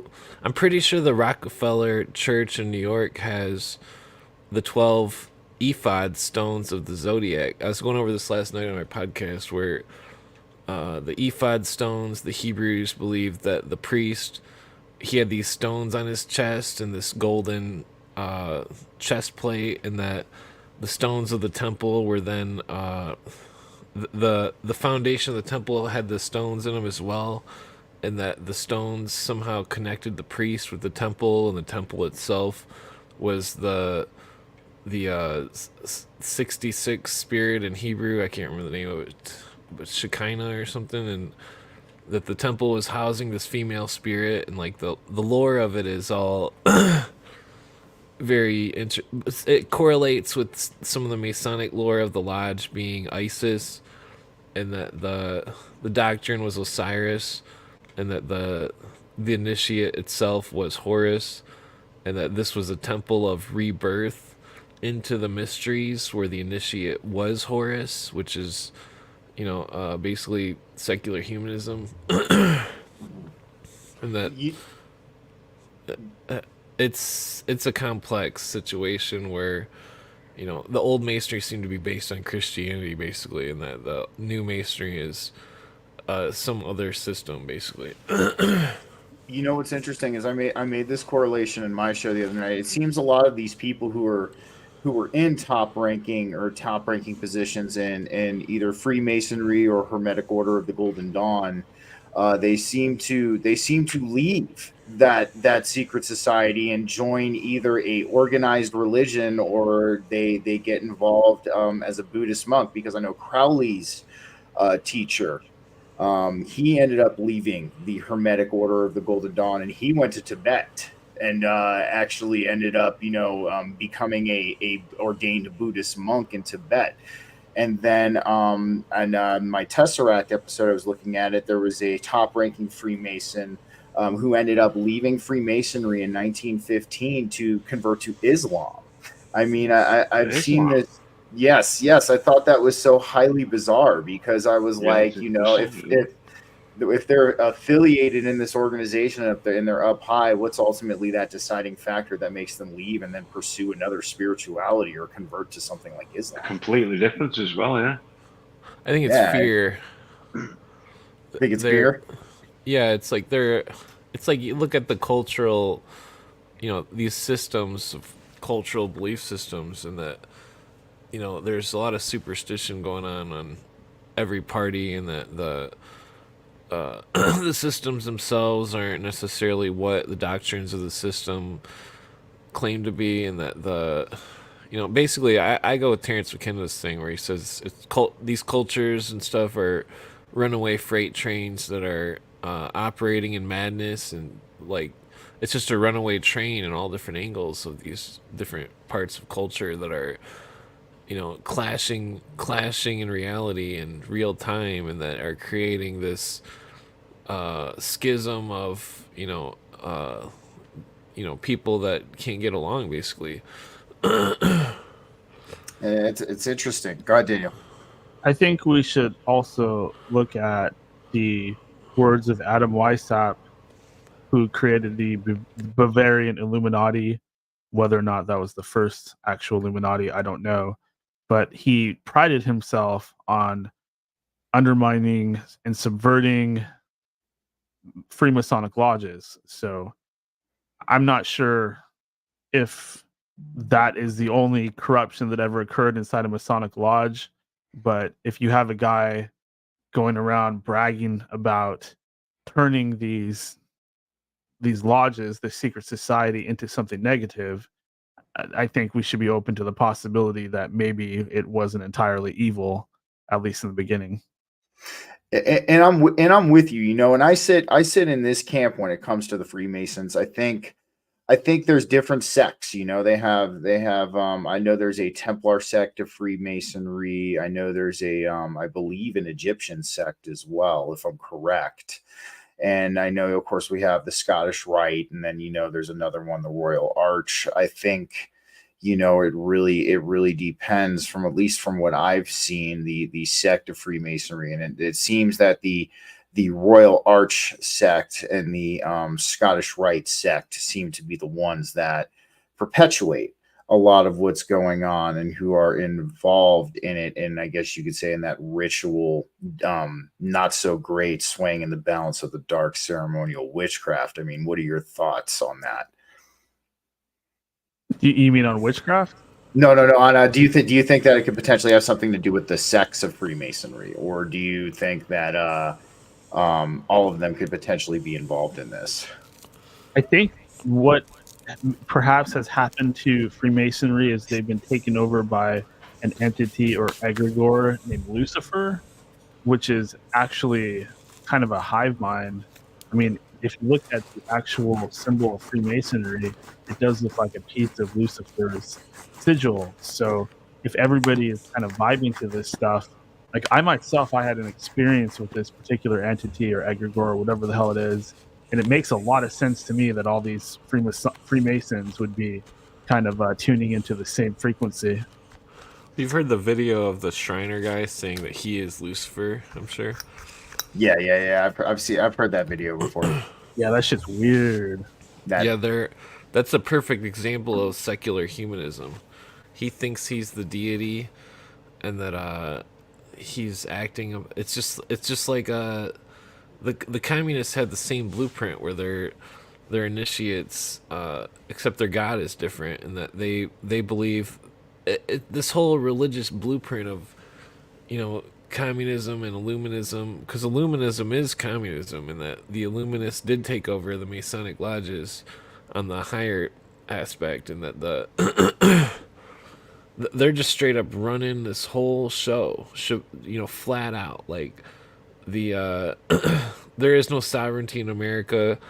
The world government's already established. It's just getting closer and closer to the edge of the mainstream saying you have no constitution, there is no America.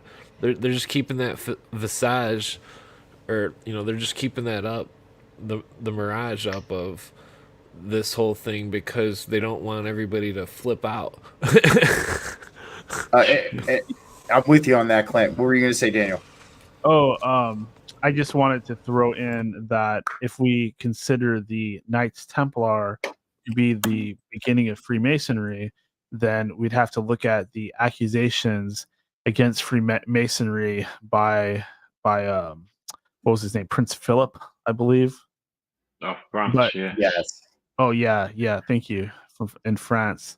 So they were being accused of worshiping an entity called Baphomet, and my research into the occult has shown me that Baphomet very well might be just another name for Lucifer. So they may have been worshiping the same entity for a very long time. I found evidence that the Baphomet just meant Muhammad Pope or something, and that the Pope Muhammad is what it, and that the it was just a statue with three faces, and I think it was just the Abrahamic religion of the three-headed, not three-headed, but the three-faced, the Trinity form of the deity, and that it could have. I think that my theory is that I think that the Vatican was doing everything that they accused the Templars of, and that I agree with that. but then after that, the Templars were totally all Vatican after 1313, and that they were doing all the rest of the Crusades and stuff was pure Roman, and that I don't know. I do think though a majority of the Templars prior to 1313 were controlled by the assassins under the Caliph of the Mountain or whatever, and that there is some kind of Middle Eastern power that's which in modern times you could go to the Shriners and they're all wearing the stuff for Allah and stuff, and if you look it up, Allah's first angel was Moloch, and fucking that's Apollyon and Abaddon in the New Testament. There's a Lord period of time when the Templars and the or Islamic, Middle Eastern secret societies were meeting, and they exchanged a lot of ideas. Some feel that this might actually be the root of Luciferianism in the secret societies, because they were worshippers of Al Shaitan. I see. Yeah. Is that the equivalent to Satan, that then? Oh Yeah. yes, most Yes. certainly, yes. A form of another name for Satan. There's so many names for the devil. Yeah, isn't Was that that- the Aramaic? Go ahead, sorry, Daniel. Oh, there's a whole book written on it. I have it on my shelf. I forget what it's called. Yeah. I was Well, going to that's say, a specific subject. Sorry, Yeah. mate. Sorry, mate. No, you're all good. You're all good, Lee. No, I was going to get Dr. Rob's thoughts, then get your thoughts on this. Give you guys, an equivalent go round on it. Dr. Rob, what are your thoughts on Freemasonry and where it got corrupted? Any organization is prone to corruption.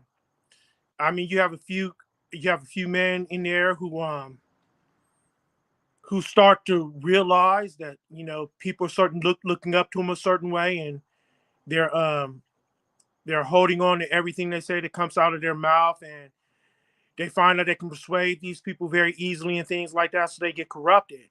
And then they realize, and then other people, because you always have leaders and followers. So you have one group of people, then you have like these codependent human beings who kind of think this person is pretty insightful, and they like the way he talks, and he makes them feel good about themselves, and he seems to have some type of new revelation that kind of resonates with them, and that's how you always get factions. Mm-hmm. I would agree. I would agree wholeheartedly. Yes.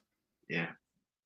And I do like how you have you take into account the psychology of that, Dr. Rob. I think that's a very good observation. It's just it's common sense. You see the same thing in churches. Mm-hmm. Like, Abuse of power. Deacons fall out with preachers, or even in the Catholic Church, whatever they call monsignors fall out with other people, and they go in. They take a group of same thing happened in heaven, right? You know what I mean? Mm-hmm. Like that's the story. You have God, everybody's cool, right? And then he creates Satan, and he kind of makes Satan like this special kind of angel who can sing better than any kind of angel and all that shit. And then Satan sort of gets kind of, because the first sin is pride, right? Satan starts to think he's God, or he's more powerful than God, and then he takes a fraction of the angels with him, right? And that happens in churches and mosques, in Catholic churches. He takes 33%. Yep, you have like you always have these people that Good one. same thing happened in Nation of Islam with Malcolm X and Elijah Muhammad. He left, and those people who really were close to Malcolm and really enjoyed Malcolm's insight, they kind of left the Nation of Islam and followed Malcolm. It's just something that we just kind of do as humans, basically. And I'm with you. And I think that, and like I said, I appreciate, because I think one thing a lot of people undermine and is human psychology when it comes to a lot of the things that we experience and that we go through here. And I mean, if you take into account human psychology, human nature, and the psychology of governments, that alone we can potentially prove most conspiracy theories true when we start taking that into account. So I was really happy you brought that up, Dr. Rob. Thanks for that. And Ali, what are your takes on this? I would definitely love to hear your thoughts. Me, I think I sway the way with manipulation, mass manipulation. It's finest with most things. I think now, especially. I would agree. It's definitely Personally myself, I'm not religious myself. I find parts of religion fascinating, especially the paranormal side of things, which is quite a lot, really, if you think about it. But it's like with anything in it. What do you believe? Everybody's got their own beliefs. I think it could involve a bit of everything, really. But it is pretty toxic, I believe, religion. I'm not saying the people are toxic. It's like the manipulation side of it. It's like people going to church. It's almost like they're being brainwashed. It's fucking crazy. It is. Our brainwash. Shit, that's what society does. It is, man. It's crazy because we even when we look at the situations that are taking place today, and we look at a lot of the things that we see as obvious red flags, but it's almost like, and I'll ask you guys this, because so I'll give you a TLDR of a little story, and I want to get your thoughts on this statement. So I knew a Cherokee Native American elder. I got the opportunity to get to know him, sit down and talk with him, see the eagle dance. And he told me this story of how on his property in Sedona, Arizona, he heard this scream from the lake. He said it sounded inhuman, and he went out to go check it out, and he found a gray alien body. A gray alien body that was floating in the lake. It was like, he said it almost looked like a bodysuit. He said like it was split open, and he picked it up and he put it in his canoe. And he brought it back to shore with him, and he goes, Stephen, like I called my family out to show them this. And he's like, there's almost some kind of spell on this reality, because it was staring them right in the face, and they still wouldn't admit that it was what it was. So what do you guys think? Is there some kind of frequency or some spell on this reality? That's cognitive. That's actually cognitive dissonance. Yeah, that's that. I definitely feel that cognitive dissonance came into play. I feel in some ways, though, there with the cognitive dissonance, there could potentially be another attribute to it too. Taking advantage of cognitive dissonance is kind of like a spell. I mean, like black magicians are like scientists. I mean, like they look at human behavior, you know what I mean? They find out how to manipulate us. But that's all it does. But that's just basic cognitive dissonance. Cognitive dissonance is like when you have certain values. You know who does this really good? Is the Mexican dude. Like the Mexican mafia has a thing to where like they sleep with like the young gang members who come into jail. Like they have this thing with like kind of like breaking them in, like having like a homosexual love affair with them basically, and that's to keep them connected to the group, right? Because like if you give up something, if you give up your dignity to that extent for a particular cause, it's hard to separate yourself from a cause. it's hard for you to like to invest that much and then throw your hands up and say, "Man, I'm done with it." Basically, Yeah. like 100%. you have to find a way to continue to believe in it to justify some of the um some of the coercive aspects that you fell prey to, dude. It's cold blooded, man. It's like cold blooded dark psychology. And you have a few people in the world, man, that's actually have like I guess like the evil spirit or the evil will to kind of go through with it, man, and do those things to people, dude. But that's basically what that type of shit is. Just trying to explain what cognitive dissonance is. Like for a straight male dude to go in there and then allow himself to be, banged, because somebody's like the leader of the gang, and that gives you some type of protection, some type of prestige, man. And you feel you're doing it for La Raza, because that's what they say, which is people and shit like that. And then to just like give up that part of your dignity as a straight male, and then have to one day admit that shit is not the truth, dude. That can be a very difficult pill to swallow. And I'm with you there, man. And this is why I believe his story, because I mean he's a Cherokee Native American elder. I mean, a lot of the, he has no reason to lie about this, and I just found that so profoundly fascinating that it was staring them in the face, and it still didn't register. Daniel, you looked like you were gonna pipe in. What do you think, man? Yeah, I call the whole thing the Tower of Babel effect. Why is this particular story out there? To me, it's a memory of something that happened long, long ago, where something stepped in. God, at the time, decided that people were getting too smart. Maybe it was the Nephilim that were responsible, that the half giant hybrids. I'm not sure about that, but people were getting too smart, and it turned into, okay, the only way we're gonna be able to keep these people dumb is to change their language and spread them out. Otherwise, they're gonna build some seriously cool stuff.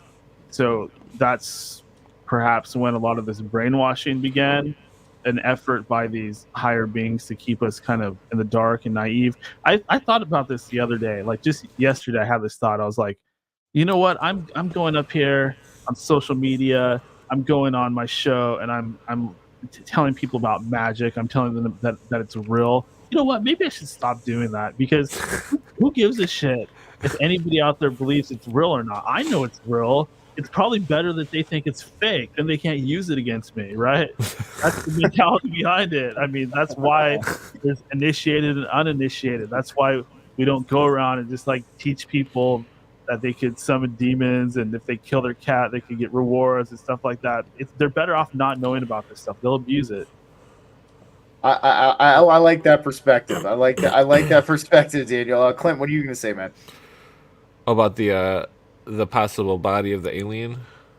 Well, yeah. I mean, do you think it's strictly cognitive dissonance, or is there something that could be an addition to it? I mean, do you think there's some kind of some addition to it too, though. I don't want you to think I was dissing you, man. No, absolutely not, Dr. Rob, absolutely not. Yeah, no, you're all good, bro. You're all good. No worries. Yeah. I hope the brother don't think I was dissing you. No, I'm just saying, no, like, the Nazis called it super science. Like, magic is a mixture of like natural phenomenon and occult shit. Because you're practicing. How do you know if occult shit works? You practice on natural phenomenon, right? So that's what I'm saying. So like, because I'm telling you, make a lot of what we call psychology is like just witchcraft rebranded. Just think about it. It's witchcraft. Just really think about it. Yeah, well, the parapsychology. Like, what about all these like things that these gray aliens do to people? Leave little claw marks in them and do these weird experiments and crap on them. There's people that say, well, in the old days they'd call them the fairies. Oh yeah. Well, I was gonna make a couple points. One is that a lot of the witnesses of the UFOs say that there looks like the Enochian language written on the UFO, and then another is that that's weird. That is pretty interesting. Oh yeah, well then, that one. Yeah, it's a good one.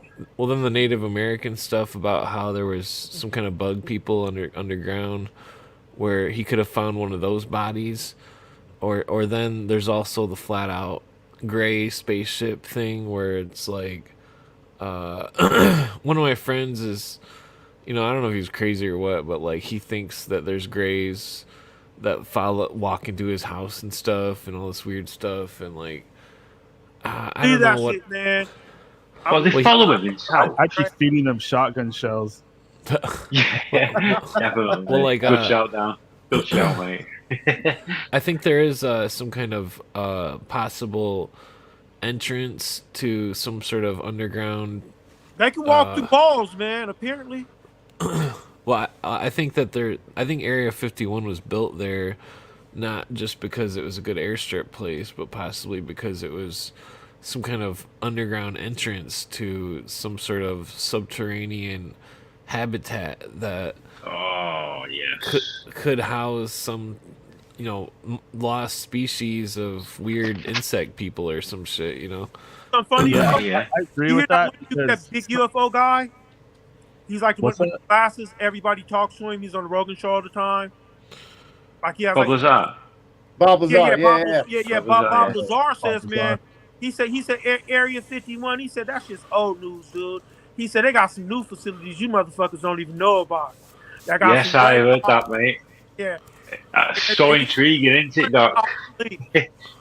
Well, that's the other Yeah, element to it, right? We're talking about all this. We're always talking about this stuff like the Great Flood and everything getting reset, the Tower of Babel, et cetera, et cetera. Like, why did we forget? We brought it up on this program tonight many times. But see, this goes hand in hand with it because whatever survived that great reset that happened before in the Great Flood, they went inside the earth. That's why these things are always coming out of mountains. They're coming out of deep waters. They're coming out of this. They're coming out of that because they are literally the people that survived the past cataclysm and they still have that awesome leftover technology. I mean, hey, maybe it's space aliens or maybe it's also space aliens. I am open to that, but more and more I'm thinking that these UFOs are coming from inside the earth rather than outside. Well, according to the Hebrew mythos, the Rephaim or whatnot, the supposed half descendants of supernatural entities were not all exterminated in the quote-unquote flood, and that there could have been some people claim lineages of some sort of there's two theories about the Nephilim. One is that it was some kind of like ultra warlord type of person, and that the modern term is exaggerated, or the other is just flat out a straight up fallen angel mixed with human species that is that I tend to just kind of keep options open where I don't tend to lean any particular way. I just look at what the options are, and then but the thing about the UFOs is that I can't deny UFOs are real because I've seen them 3 times, and that I don't know what's piloting them. Or sorry, Clint. Sorry to interrupt. Could you go through with what you've seen so far, mate? Yeah. I would definitely like to hear that. That's for sure. Yes. Okay, so the first one, I'll try to sum it up really quick so I don't talk forever, but the first one was an orange orb that was my ex was crazy, and I thought she was pretty crazy, and she would go in the front yard and be like, "Oh, there's UFOs," and I never actually looked, and I'm like, "You're crazy," But then like the millionth time after doing that, I like actually looked in the sky and I seen a fucking orange orb, and it was ricocheting back and forth, and then it like straight up flew straight in outer space or some shit, and it was fucking going really fast, and it was absolutely impossible. I just basically ran inside as soon as I seen it. I was like, "Fuck that!" I'm handling something real quick. It only take me 5 minutes. I'll be right back. No No worries, problem. Dr. Rob. No worries, man. The Men in Black are at the store. The second one You're was alive, Doc. the second one was a red dot. It was a red dot that kept slowly moving, and then it would zip to the other side of the sky, and then it would slowly move and then zip real quick, and it did that for like an hour, and it just kept doing that, and then eventually it started zipping further out, and then it was gone. But like I watched it for a good hour or two with my friend We were smoking a bowl of weed. You know, we kept packing it up, watching this red light that was totally silent. But the third one, I love it, mate. well, the third one was a cigar-shaped craft that was, I would say, about 2 to 400 yards in length, and it was about 100 yards above the ground, and that it was an absolute perfect cylinder, like a cigar tube, and it had no rivets, no means of propulsions, no windows, no seams. It was absolutely flawless, and it was Street there. microphone.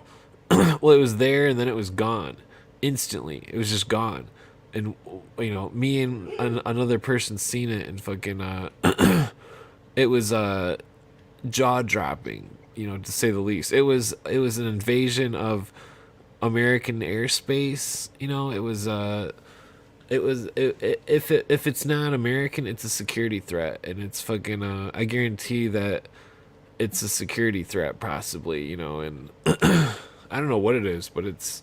I think that there's possibly some kind of you know how they got into the psychics with the military stuff and all that stuff. I think they possibly did delve possibly further into you know, the ideas of witchcraft and so on, just like the Nazis did as well, and that there could be some kind of, you know, what if the UFOs are some kind of ghosts or spirits, and somehow that Right. I'm back. You know, Clint. yeah, maybe it's like some kind of what if they really are doing some kind of weird experiments on people and stuff. And You guys were Men in Black earlier, right? Yeah. We joked that they were coming to your door. Hey man, the Man in Black, man. You know, man, that shit is older than what people think, man. There's some records of the Salem's Witch Hunt, because the actual, like, people accused of witchcraft, and a lot of them were witches, right? They all talked about how they were like kind of swept away to visit some man in black that would do spells with them, and then have them do things to people. But it was a man in black back then that was causing the chaos back then. And they were abducted, like they lose memory, they go off to this place and they come back. And if you take out like the witchcraft shit, it sounds just like a UFO and abduction. Yeah, absolutely. I'd agree with that. And you know, there's you're right, Dr. Rob. There has been a lot of historical accounts of like a similar type of Men in Black entity. I mean, a lot of people talk about, you know, Hat Man too. But you know, one thing I kind of wanted to ask all of you, because this is a theory I've been entertaining a lot, and Daniel kind of alluded to it when he was talking about the Great Reset and the Great Flood. So there's a theory that's going around that you know, we are in some kind of organic simulation of what's going on right now. And if all of us wake up too quickly, or we become hip to the existence of these beings, we'll call them the Elohim, they always end up eventually resetting the planet. They cause some kind of cataclysm, or they cause some kind of natural disaster that resets and wipes our memory of them and the situation at hand. I mean, what do you guys think about that? Do you think that's really interesting, that, mate. Yeah, definitely. I'd say that's I'd say you're hitting very close to the truth with that. I know that we can, in a way, prove that we're inside a simulation by looking at gaming and some of these weird things surrounding companies like Sega and Nintendo, and some of these weird things popping up in video games. But video games overall, like, look, we started off with Atari, or even before that there was Pong, and then next thing you know, we have like these 2D side scroller games like Super Mario Brothers and stuff like that. Yeah. You know, like what people call retro games now. And then we have 3D, but it's jagged, it's blocky, and it's fuzzy. And then the next generation, okay, that's a little better.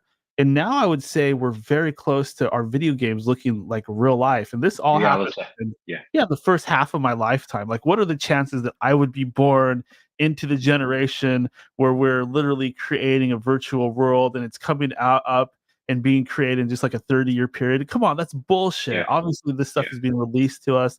It's all controlled. It's just a simulation within a simulation within a simulation. It's repeating itself. Maybe the original programmers, maybe they were the Elohim. They've ascended into the stars. They're just watching the simulation go over and over and over again because they've disassociated from it because it's the same thing happening over and over. That's It's interesting. it's a good one, that Dan. That's what the And I definitely sway that way, mate. Definitely. Especially think about how it's changed, like you said. But the game's now like Call of Duty. You would not, when I was growing up, I would never expected a game to be so. Mate, it's fucking incredible. I would And they're agree, getting man. better, like you're saying. They're getting better, and you think, can you get more real than because they're as real as it can be now. And then you've got these VR headsets as well. They're fucking crazy. I've not tried one myself. Has The anybody founders tried kind one? of believe that, man.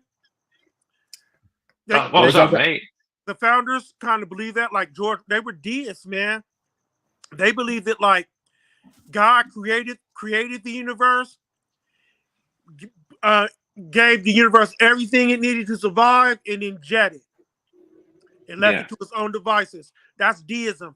Just about all our founders were deists. I think that a lot of the elite people in the control of the world today, they believe that exact thing. They don't believe that God has any rule in things. They believe that it's just like an empty husk left behind on autopilot, and that's why they're able to use magic and stuff like that to kind of hijack it and take it over and do whatever they want with us naive people that aren't initiated like they are. But maybe we're getting there because we're talking about this on a podcast. I don't know. I dig that. No, I would have to agree. What do you think, Clint? Do you think this could potentially be some kind of organic simulation, and if we become hip to the Elohim's existence, or we all start waking up too quickly, it gets reset and we get wiped? Oh yeah. Well, I go more by Eastwood, but No, I'll call you Eastwood. No worries, bro. but anyways, the whole, I think there is spirits that have made what you could call a simulation, but I think to use that term is inaccurate on what it, because the term implies technology to me, and that I think it's that according to a lot of the ancient mythos that the deity that made the universe talked himself into existence and then spoke the universe into existence, and that this whole I think that he made workers to make sure the universe is being maintained or so on and so forth, and that based on psychedelic journeys from over 10 years ago when I quit taking psychedelics, but you would see these workers that looked like they were working on things, and like they were working on the universe or some shit, and I think that there's I think that ancient peoples and stuff, if you take the Ancient Aliens show and they replace every instance of the word alien with spirit, that the show is accurate. Because I think the spirits are the aliens. They just want to change it into a new form to make people not believe in spirits. So they just call aliens or spirits aliens these days. And I think the spirits are because there's also a weird psychological thing where so in the X-Files they believed, or there was an episode where there was a psychologist that was implanting stories to people's heads under hypnosis, and that the military guy was like, oh well, what are the other aliens, and that, but this whole idea of hypnosis of so the Archon Darul book, he's talking about ancient primitive initiation and how some kind of all these new things happening, and then some kind of traumatic thing leaves the initiate in a state of being able to absorb a new teaching permanently, and that through movies and video games and even the mainstream news, that people are being primitively initiated into certain ideas that are implanted into their thoughts at a high rate of, like, I guess let me bring it back down to the individual. Whereas, say someone had something extremely traumatic happen to them, and then the shrink comes up and is like, "Did you see aliens?" And then the person's like, "Yeah, aliens," and they just kind of cling to that idea, and then they're stuck to it. Where in the case of the guy that the movie, what was that, Alien movies from like the 92 or something, where the guy was abducted, Fire in the Sky. Fire in the Sky, yeah. Yeah, like William Cooper interviews that guy before that movie ever came out. He interviewed the guy in like 93 or something, and there was an episode on there, and fucking, the guy doesn't say anything about aliens or any beings or anything. The guy only says that there was a light in the woods, and then he was gone, and then he woke up at this fucking like telephone booth or some shit, and fucking and that he was gone and he doesn't remember anything, and that I believe that what was told to him afterwards was implanted into his head so much that he believed everything that people were saying, because he had this traumatic thing happen to him by being abducted by a light. And that I think that people are really they're easily warped, their perspective. Yeah. And that Yeah.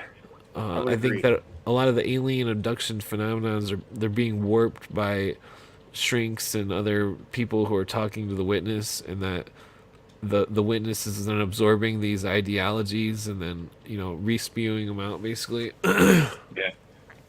But there could A be bit like, some kind of supernatural thing that really is abducting people, and that I think it could be real, basically, based on all all those people going missing in the national forest and stuff. missing 411, yeah. Yeah. So Lee, we'll hop to Lee real quick, and then I definitely want to kind of bounce off what you were saying there, Mr. Eastwood. So freaking Lee, I know you just heard this theory. You said it was interesting, but what do you think about this being potentially something that could go on? I mean, we do look at if we look at historical instances, where there have been floods, there have been natural disasters. It always seems to be on the brink or the precipice of the large scale of humanity awakening or becoming hip to some kind of new tech or whatever. So what are your thoughts on that? I think it's highly, but I do love the, like how Dan was mentioning about like crafts coming from in the earth or from like the ocean, or not coming from another planet. I don't think that's a thing, but again, I don't know. But I do love the idea of the inner earth, especially like if there's been like you're saying, there's been like a great flood and they've managed to get in the earth and like sort of be protected away from it all, and they're still there now. I think that's a good shout, that, because I love the hollow earth theory. I'm with you, man. I dig that theory as well, and I'm going to kind of bounce back over to Mr. Eastwood over here, because there's something that he said that I think that it could potentially be an interdimensional nature. Lot of what we deal with as far as what we would call extraterrestrials. And I know I have a guy on my network. His name's Ryder Lee, and he's in the camp that a lot of the I guess you could say physical UFOs and a lot of the current, I guess you could say, consensual alien narrative that's going on right now is perpetuated by the government itself. And that there are other things, but they are more of an interdimensional nature. I mean, what do you think about that? Me? Yeah. Oh, well, William Cooper's, before he says in the 80s that he went in the 70s when he read the top secret stuff or whatever that he gained clearance to his last 4 years or whatever. He read statements in the naval secret documents about grays and all different species of aliens and treaties with aliens and treaties to abduct people in certain areas. You know, the quote unquote grays, and that he didn't know if it was information that was put there to make him so if anybody read it, that they would know where the leak was. You know, he didn't know if it was that or if it was 100% legit, and that if it is legit, it's a scary thing because you know, that's why I think that there could be a faked NASA. I think the whole Space Force, the space troops and stuff, I think that could be a legit thing that's been around a lot more than just the last 20 years or something, like where there could be a military space force that is, you know, the myth, the rumors of portals and stargates and all this stuff. Like, it's a really weird thing to discuss, but I think the possibility of of some kind of ultra crazy shit going on, you know, it would be the only explanation why they would want to turn everybody into economic slaves so hardcore. Because what if they are like fighting some kind of, you know, space war or some shit, and that there's, you know, because there's video that Chris Everard brings to the table of basically some kind of craft moving towards Earth, and then some kind of weapon being launched from Earth's atmosphere, and then you can see the flash where the weapon is launched, and then the craft moves directions out of the way of the laser or whatever was shot at it, and that there could be a reason why the whole world government thing. I mean, the claim of you know, all these claims of reversed engineered technology and all this stuff. I mean, I don't believe Bob Lazar because of Cooper saying Bob Lazar is a plane or whatever, but like there is a weird connection though with people who are involved with either UFOs on an open level or UFOs on a secret level, and then being highly degreed Masons, and that the like even Freeman Fly or whatever, he says that his dad was a 33rd degree Mason, and that they were in the Navy looking for UFOs, and like this whole, you know, William Cooper says when he did background checks on all of his other officers in the top secret thing on his ship or whatever, that they were all 32nd degree Masons, and that all these different high-class intelligence groups are loaded with highly degreed members of secret societies, and that there could be some kind of weird magical side of this whole thing that it's for some reason or another being kept secret from the masses. I mean, you know, it's hard to say. I mean, I don't mean to talk so much. No, you guys are good, man. No, yeah, I'm just saying. So, Brilliant, mate. no, that was awesome. Daniel, what are your thoughts on that? I'm sorry, you guys have been going on for a bunch of different topics. What specifically? Sorry about that. Yeah, we accidentally segued. So, do you feel that it's potentially true that a lot of what we see as far as the mainstream consensual extraterrestrial narrative and a lot of the physical ships that we see around are actually products of our government? And yes. Sorry, go ahead. No. Go right ahead, man. Oh yeah, I would say most definitely they are. There's this whole Me Labs thing, or My Labs, I should say, where people have been abducted by people that are wearing masks, like they could see where the masks. Oh really? Oh yeah, there's a whole thing there. Oh, mate. What's it called, Doc? Me Labs. Yeah, MIILABS, something like that. But they're called military abductions. Yeah. And very strange. This is what they've been doing for a long time. Very strange, yeah. Yeah, this is why they created the whole lie of space and globe Earth and extraterrestrials. They've been doing this for a long time because they want to bring in these fake aliens eventually. You know, when they do this, going back to the whole Merovingian bloodline, false Christ, Antichrist thing, they're going to bring a fake Jesus that they're going to say comes from these elite royal bloodlines, and then they're going to back him up by having these aliens come down, and they're going to be like the same thing. Communicating with him. Yeah. But I do think they're going to bring some kind of real creatures forward, but they're going to be like some of these things they're living in the hollow earth right now. Because if they're communicating with all these spirits and things like that, there's probably other species out there that Oh are involved yes, in the whole thing. Yeah, so they can bring Absolutely. out the fake Jesus, and they could bring out the fake aliens, and then the AI together. They're going to be like an unholy trinity when all this stuff shakes out and goes down. But for now, what they're doing is they're creating a bunch of fake UFOs, fake aliens, fake abductions. That's the whole aliens in the Las Vegas backyard. That's most of these sightings. yeah. The UFOs, they have FAA lights on them. So would you say, Dr. Rob? I said I don't think AI is all that bad, man. I think we need to find a way to because it's inevitable. Like I was watching one alien video, like Area 51, with like one of those like alien interviews, and the alien was saying that like just based on like just statistical probability, like the creation of AI was inevitable. He was just saying like we misused it. Like you guys have to find a way to live in harmony with it, like a non-invasive way of living in harmony with it. Because they're the product of an invasive AI, where like Neuralink, like those chips were putting in them. Mm-hmm. Yeah.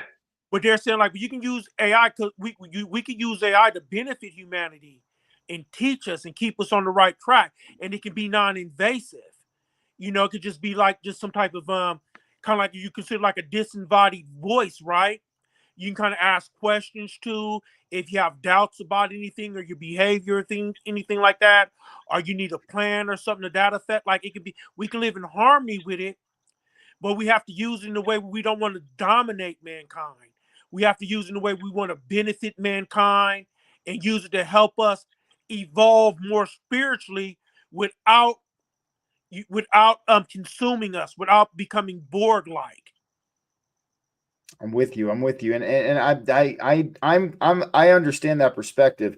I think if we as humans, utilized it for the right purposes, and it seems like right now it's being utilized in a very what I would call fallen fashion. But if we like ended up misuse, misuse, exactly, and I think if we managed to use it in a more pragmatic approach. And everybody has to have access to it.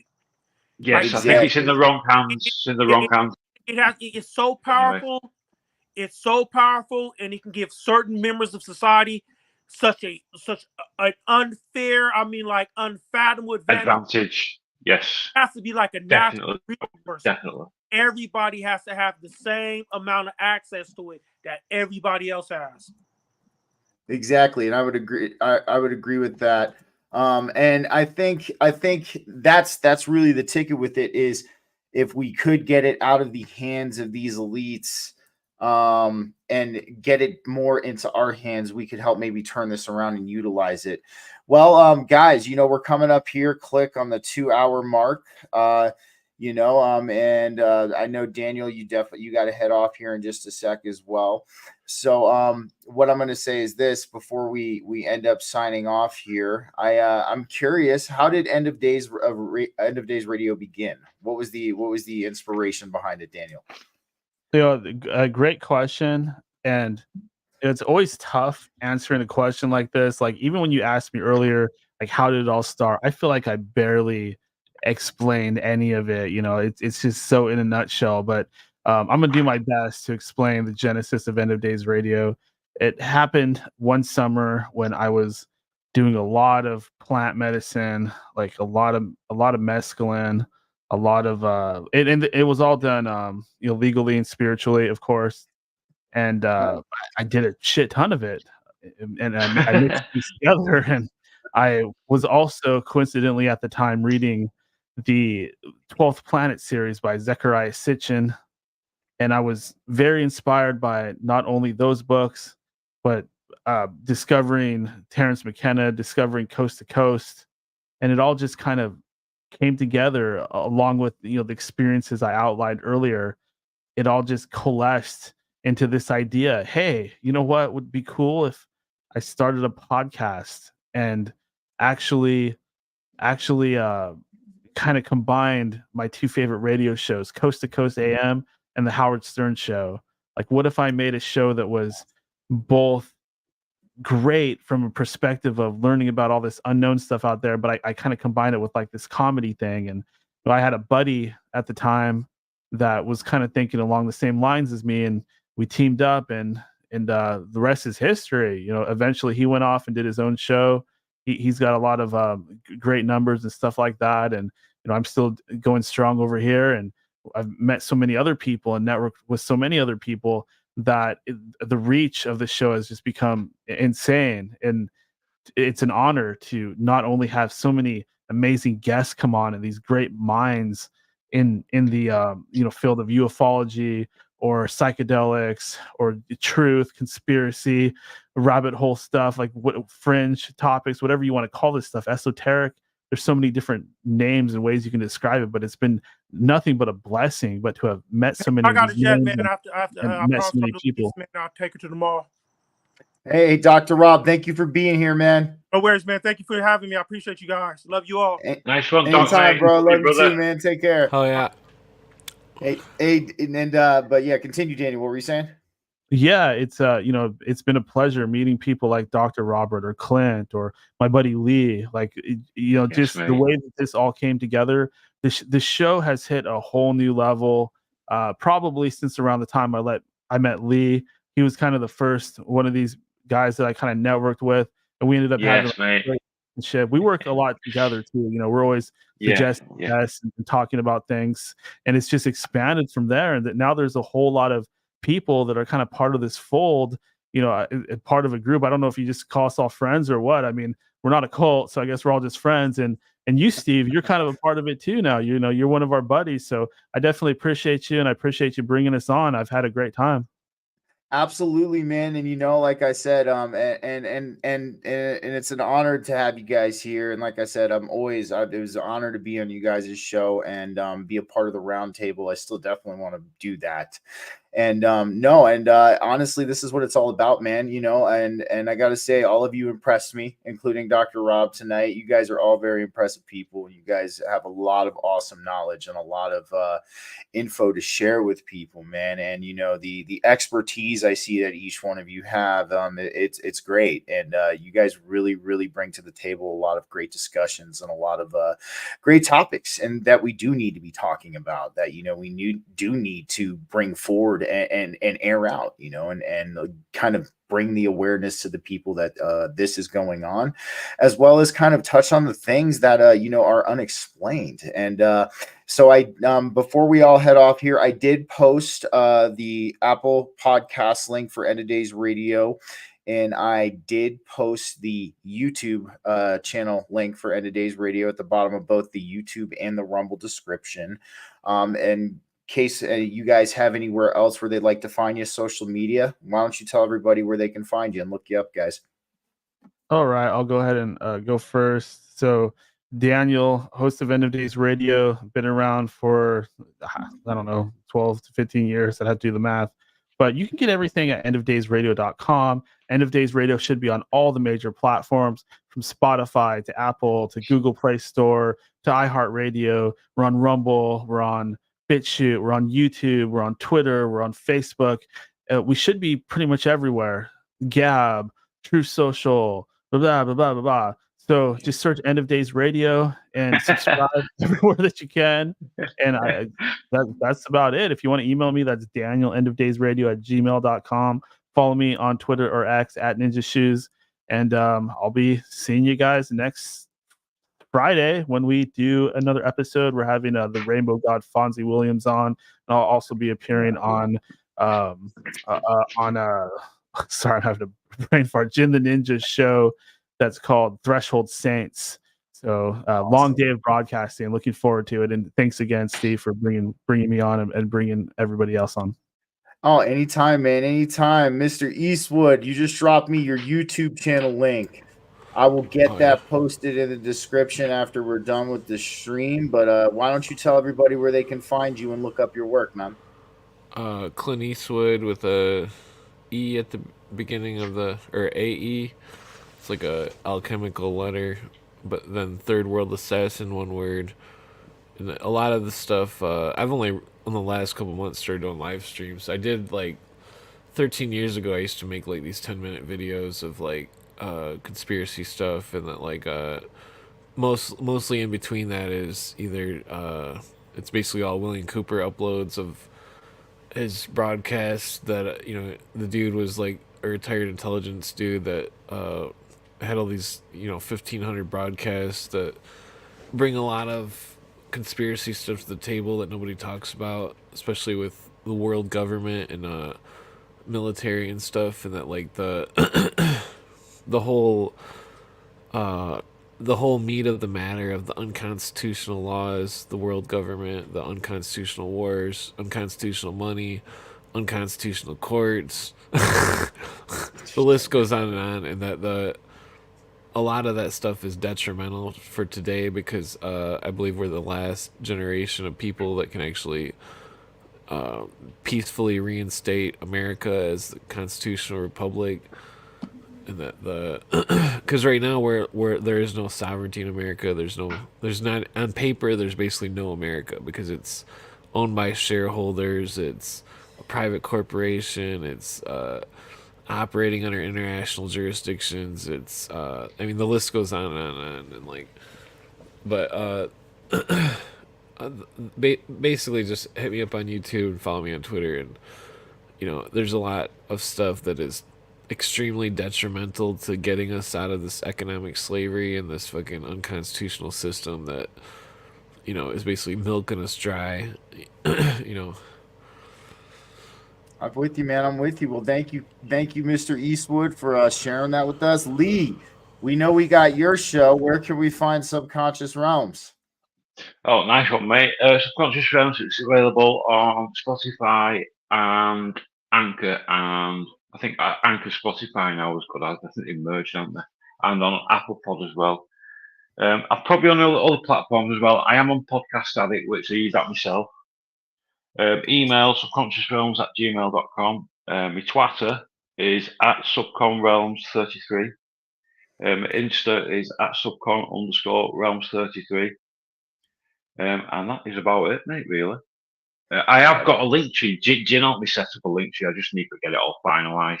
So I will have that. So it'll all the link tree idea.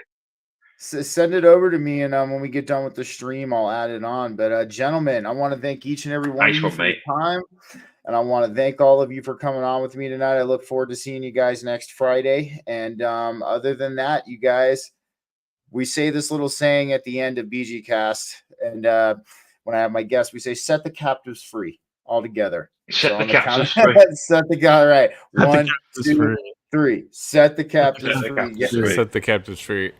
All right, you guys. Y'all have a good night, man. Take care, guys. All right, guys. Well, that was an awesome interview. I'm glad I got to sit down with those fine gents tonight, and be the one hosting them. So, guys, if you have not checked out End of Days Radio, I highly suggest you do. I have left those links in the bottom of the Rumble and the YouTube video. And by the way, YouTube, what's up? I haven't streamed on you in about 1.5 years for obvious reasons. So if you decide to strike me for anything that happened in the show tonight, I will not be returning back to YouTube. So we'll see how this goes. Alrighty, guys, I'll catch y'all next Wednesday with Mr. Josh Urban. We're going to be talking about dialectic assassination and the mind virus that's kind of taking over a lot of not only our community, but the consensual community as well. You guys take care, and I hope you enjoyed this BG Cast Saturday special. Have a good one.